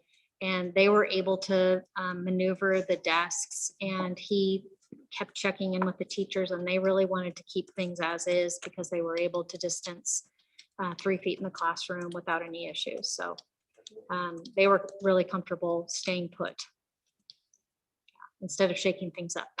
So, yeah. Okay. And did we interrupt your report? Is there more information you wanted to share? No, I think so. All right, well, thank you very much. I mean, very encouraging news, hopefully, especially given what we might have been facing this office. So thank you. All right, with that, we will move to Dr. Rita Smith for first reading of superintendent goals. Thank you. Patty, you're able to get my slide back up. And as the board has seen these slides, I will do just a high level summary. Had slides both from our weekly packet as well as in the board packet this week. Patty, if you would please start with slide 3. Next slide, please. And one more. Thank you. And so the goals that I present to you for this year for my evaluation are 3. 1.1 to close math and language arts academic proficiency gaps by 5% for all students and 8% for historically underserved students as measured by district and state assessments. 1.2 to execute the district equity audit as called for in policy ACC. And 1.3 to develop the equity action plan for addressing disparities leading to disproportionate levels of student success, also called for in policy ACC. Next slide, please, Patty. And you heard Associate Director Behrens refer to this sense of collectiveness. And I call that collectiveness. And here you have a number of citations that I would provide to you as to what does it mean to be collectively efficacious. And it's basically the sense that teachers are working together alongside with their admin, along with their district in a systematic way that produces good results for students. And if you notice here under Hattie 2016, collective teacher efficacy is greater than 3 times more powerful and predictive of student achievement than the student's economic status, more than double the effect of prior achievement of the student, and more than triple the effect of home environment. And on the next slide, Patty, if you would please, you'll notice a Hattie source that teacher collective efficacy has an effect size of 1.57. Dr. Lynn would certainly tell you, as do I, educators get excited in research if you get to a 0.3 or better. A 1.57 is beyond significant. So very clearly, when everyone is pulling in the same direction, having conversations around student data and what the next steps are, that is what makes the difference in terms of closing the gaps. Next slide, please. And here you've seen this graphic before, but I share with you again the way in which I am thinking through how we implement the educational equity and racial justice policy. It is on the outside ring of this graph. It then dictates my evaluation process and how I'm going to do the implementation of the equity policy, which then leads to the next ring, which is the cabinet's evaluation, how I evaluate them. That the 3 goals that I presented to you will then tie to their goals for evaluation, which then leads to how our admin and our teachers are evaluating, again, with the eye relative to educational outcomes and equity, which then leads to the ultimate outcome, which is student achievement of the 5 and 8% at the goal sign. Next slide, please. And so the priority for central office staff then is threefold. 1, to build assessment literacy for teachers and principals. 2, to develop a professional learning community that leads to efficacious use of data and improved instruction. And 3, the alignment of district processes and evaluations, as I've just laid out for you. And in the next several slides, so we'll just lightly do a touch here. When we talk about dynamic learning communities, which is where we will process the assessment literacy information, You can see that one of the standards we have pulled out for teachers to be evaluated on this year is 2.4, where a teacher is able to use a variety of strategies that are designed to achieve high levels of student engagement. And the admin's evaluation standard tied to that evaluation is 2.3, ensures teachers are afforded the time for collaboration, and 2.8 effectively uses data and district's tools to monitor and to communicate student progress. So I am the prize, which is student achievement. Next slide, please. Another example of that is relative to culturally responsive schools and classrooms. That is also called out in terms of the evaluation standards this year. For teachers, one example of that is 1.8, where lessons are to be designed to encourage learners to view, question, and analyze ideas from diverse perspectives. And the admin eval standard tied to that standard is 3.4, where they will effectively utilize culturally responsive skills and ethical practices to ensure that students are receiving support for its success. And the last example of that is relative to reflective practitioner. So for the teacher standard, 1.3, lessons are intentionally designed to close racial achievement gap. And the admin evaluation standard that is coupled with that is 1.1, communication and actions that demonstrate a clear belief that all students will learn regardless of circumstance. Next slide, please, Patty. In addition, as I think about the implementation of goal 1.2 and 1.3, for the equity audit, I will be leaning heavily into our equity pillars framework, which takes a look at our equity system from a leadership, staff, student, family, and community perspective. It will also provide data. My goal is to provide data to this board as you are developing your strategic planning process for the 22-27 plan. And my last goal, 1.3, in terms of the audit plan, we're going to be convening community, much as we have done similarly to an SIA process with our community in helping us develop an equity audit, a plan audit that will address the concerns of the audit and would tie to the 22-27 strategic plan. And with that, I open up to questions and comments from the board.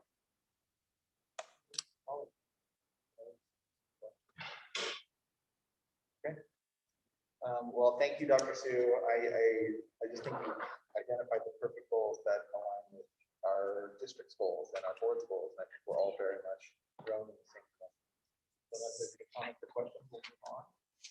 Okay, thank you. And probably just a little bit backwards, but let's move in then to board goals. A good dovetail here.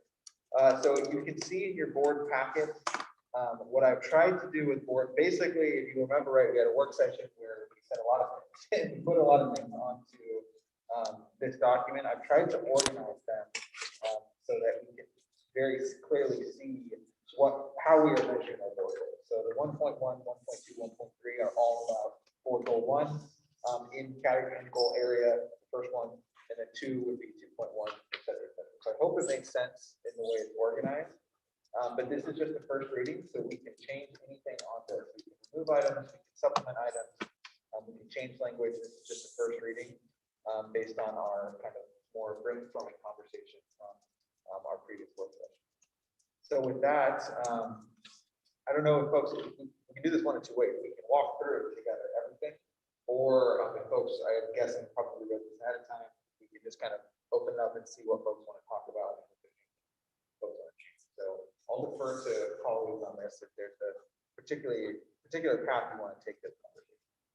Yeah, but I would suggest in the interest of time, we look at this up. And I'll start by saying that I'm impressed with the way you were able to organize this. I know that conversation was long and drawn out. And there was a lot of feedback and discussion about a number of different topics. And so, and I see a very clear connection between the board goals and then the ways in which we accomplish them on the measurement. So, and it does appear to reflect, I think, at least from what I'm seeing, the ideas that I think we were so passionate about as a board. Thank you. It took me longer than I thought it would to do this, but thank you. I have a question on 2.1. That's about board participation in NSBA and OSBA professional development opportunities. Since OSBA has just announced that they canceled their fall convention, I'm wondering if we want to redirect as a board to other OSBA professional development, board development activities, like we want to have a board development person come in to do a work session with us, or do we want to just say maybe not the OSBA part this year and we really focus on the OSBA part this year?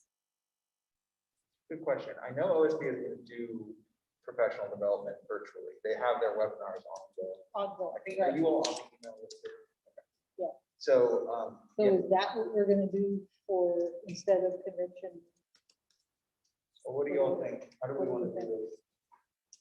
We could, so in the past, we have invited board development specialists from OSBA. Basically, we have a work session and we take a topic for them to kind of guide. That's one option. Or we could kind of self-select webinars throughout the year that individually, I want to know more about budgeting 101 or whatever the topic may be. Or we could say NSBA, which is going to be virtual this year. We could all kind of say we want to attend. No, it's gonna be on. It's in San Diego, but I think they've announced their streaming options. Am I making that up? I haven't seen that, but you could well be right. Okay. So any thoughts on how, and we don't also have to specify in this document. Some of these are relatively general.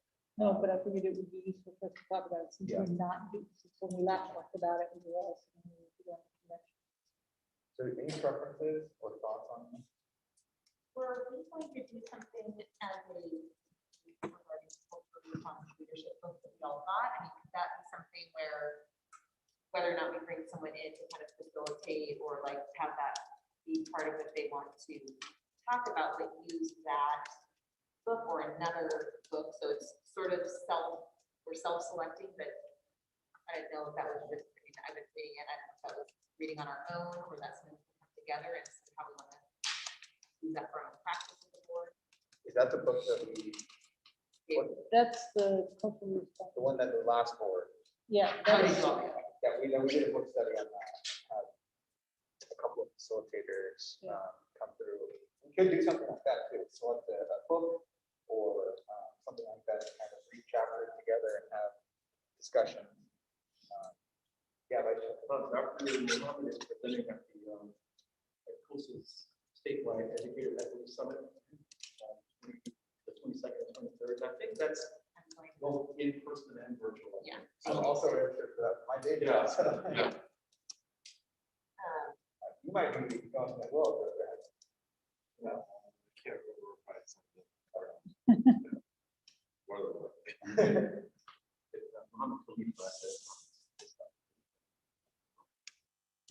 But we'd also talked about that OSBA convention, the NSBA convention, also the team building exercise for the 5 of us. So I love the idea of people signing up for things as their time schedule allows and their interest dictates. And then I would hope that during board communication, you report back on what you learned, the big takeaways from whatever training or seminars you've been at.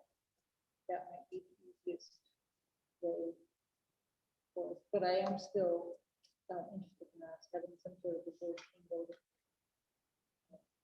whether it's a conference or whatever this year. I like that. So I will add the 2.1 for us to take it upon ourselves to report in board communication if there was professional development, special learning opportunities, back to the board. And then I think we could add in 2.2 here. And so the basic dilemma here, as I understand it, if we're not at a conference, here they can build in building and it's not part of the public meeting law. But otherwise, any sort of meeting like this would have to be, so a work session would be an option. So maybe what we'll do is Vice Chair Lynn and I will talk to Sue, try to, it might be a couple months out because we're getting backed up on work sessions, but we could schedule a work session focused on kind of team building and relationship building for the board. Maybe that's a good. All. Yeah. We'll see if that works. Okay. So So how does that sound? A work session focused on team building at some point during the year as well?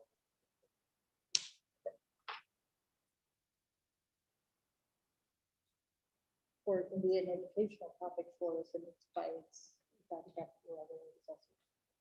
Okay, so maybe, yeah, maybe I'm sure you've got some folks on your cabinet who might be able to kind of dual purpose, a team building and also engaging with some relevant material. Much the same way our teachers are teaching the content and SEL at the same time. Okay. Any other items? And this isn't your last shot at it. This will come for a second reading at our next board meeting. And we can still make changes to it, but then they will be adopted. So I did have one question on create conditions for success. On number 3, where it says create conditions for succession, be thoughtful and intentional about transitioning leadership positions. That actually worries me a little bit because we have only one position where we should be worried about succession.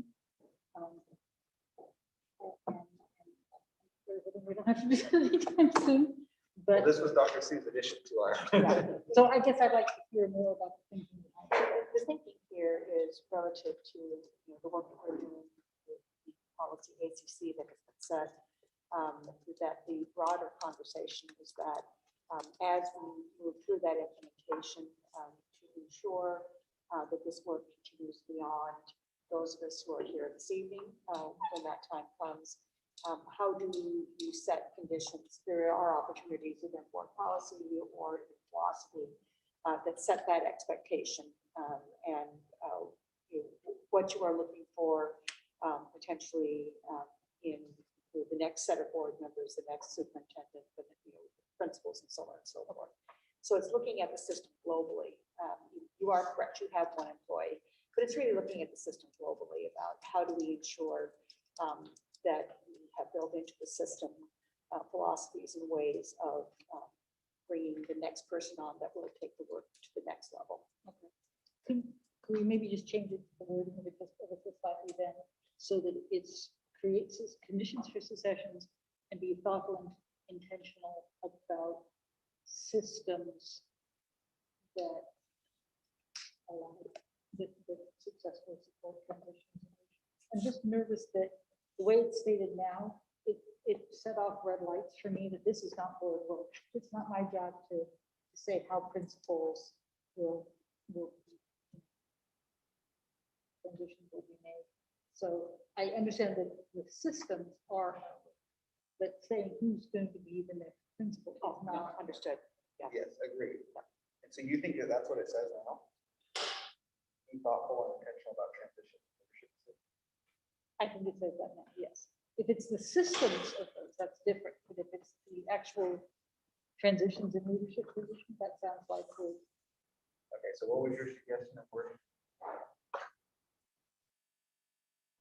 about creating systems, thoughtful and intentional about creating systems that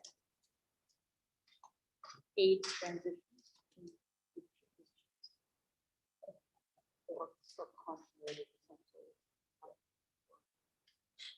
Okay, yeah, I like that. Yeah, how about we just make it be thoughtful and intentional about continuity work? Okay. That way we're leaving out the sort of leadership position, and it's more about how we continue to elevate. Yeah, that would regardless. that was maybe we certainly have examples right now where that has not been the case. Yes. All of the hard and manufactured work that was done at that point is now being undone. Exactly. Okay. All right. And then under, I'm sorry.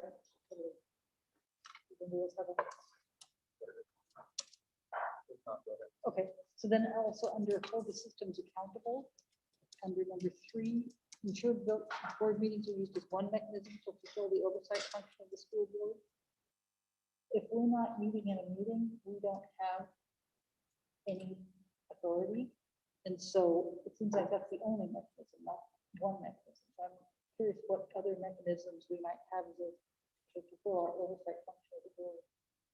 Well, so I think the idea there was basically like, as individual board members have conversations with the superintendent provides communication. We serve on various other committees that have oversight responsibilities that,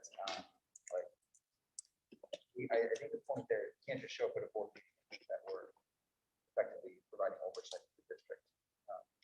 But I'm happy if there's tweaks we want to make, happy to accommodate. I'm also reminded that I think there was a request if board members have substantive questions or issues, that they sort of address ahead of time, not necessarily.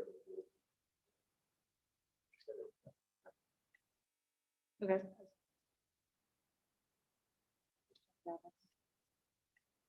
Yeah, for sure, some of these are open to interpretation, so it's good to clarify and make sure we're all on the same page. Well, and sometimes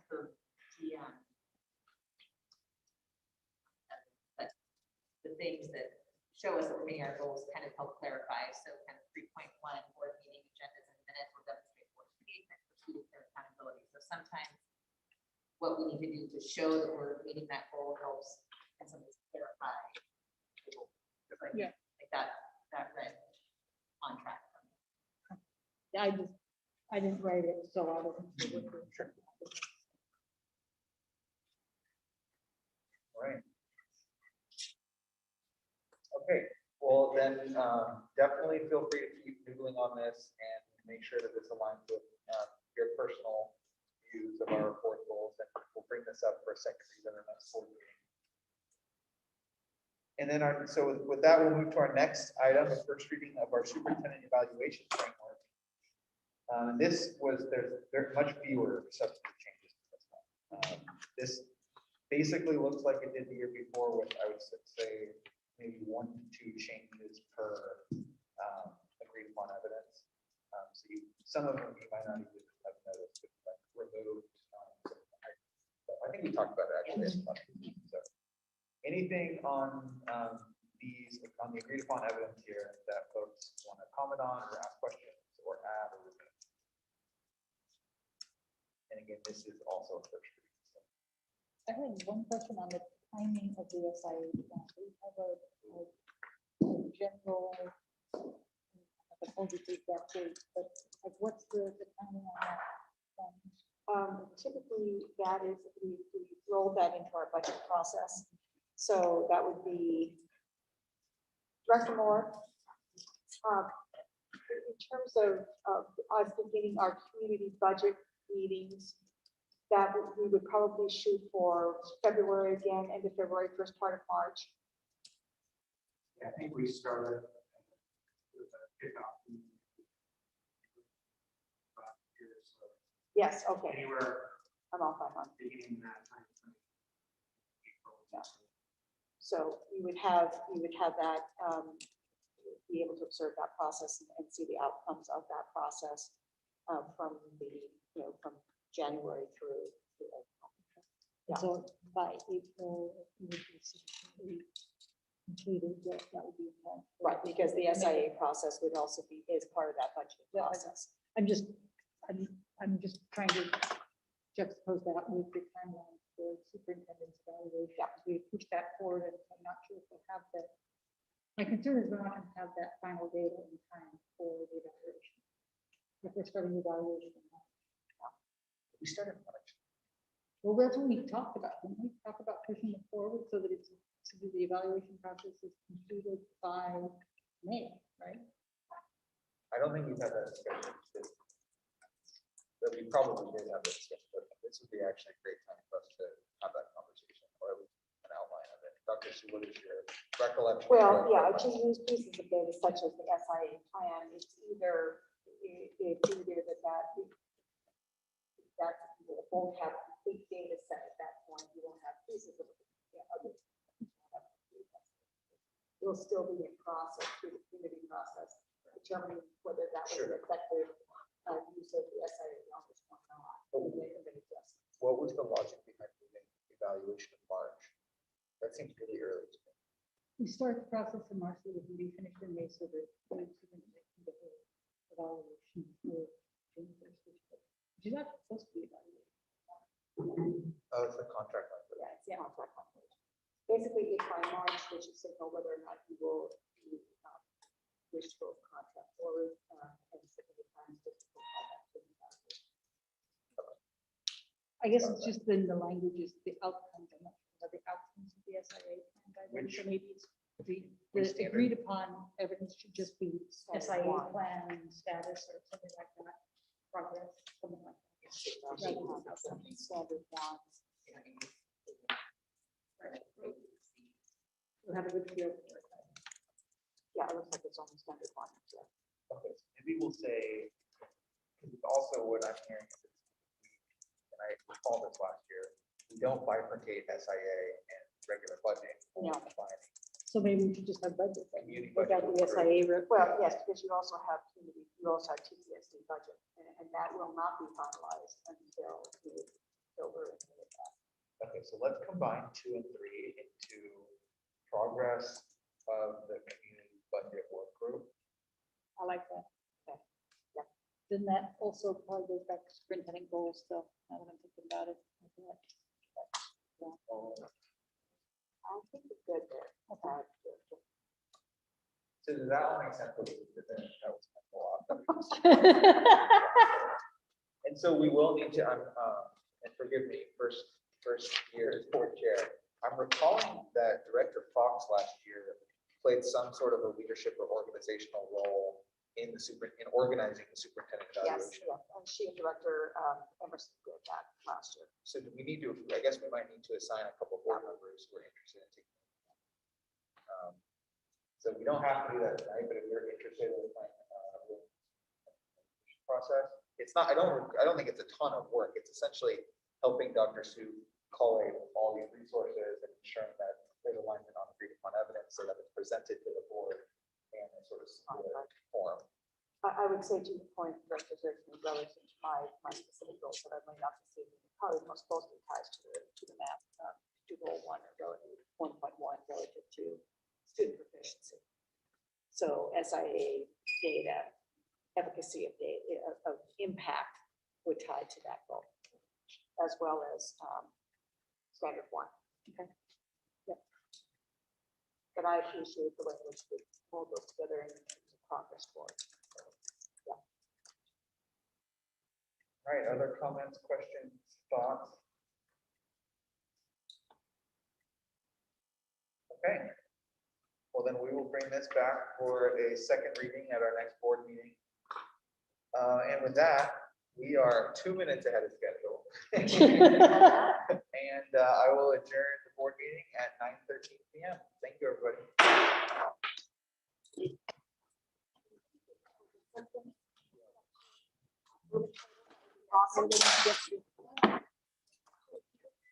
Thank you to Director Bernard and to Lisa and Patty for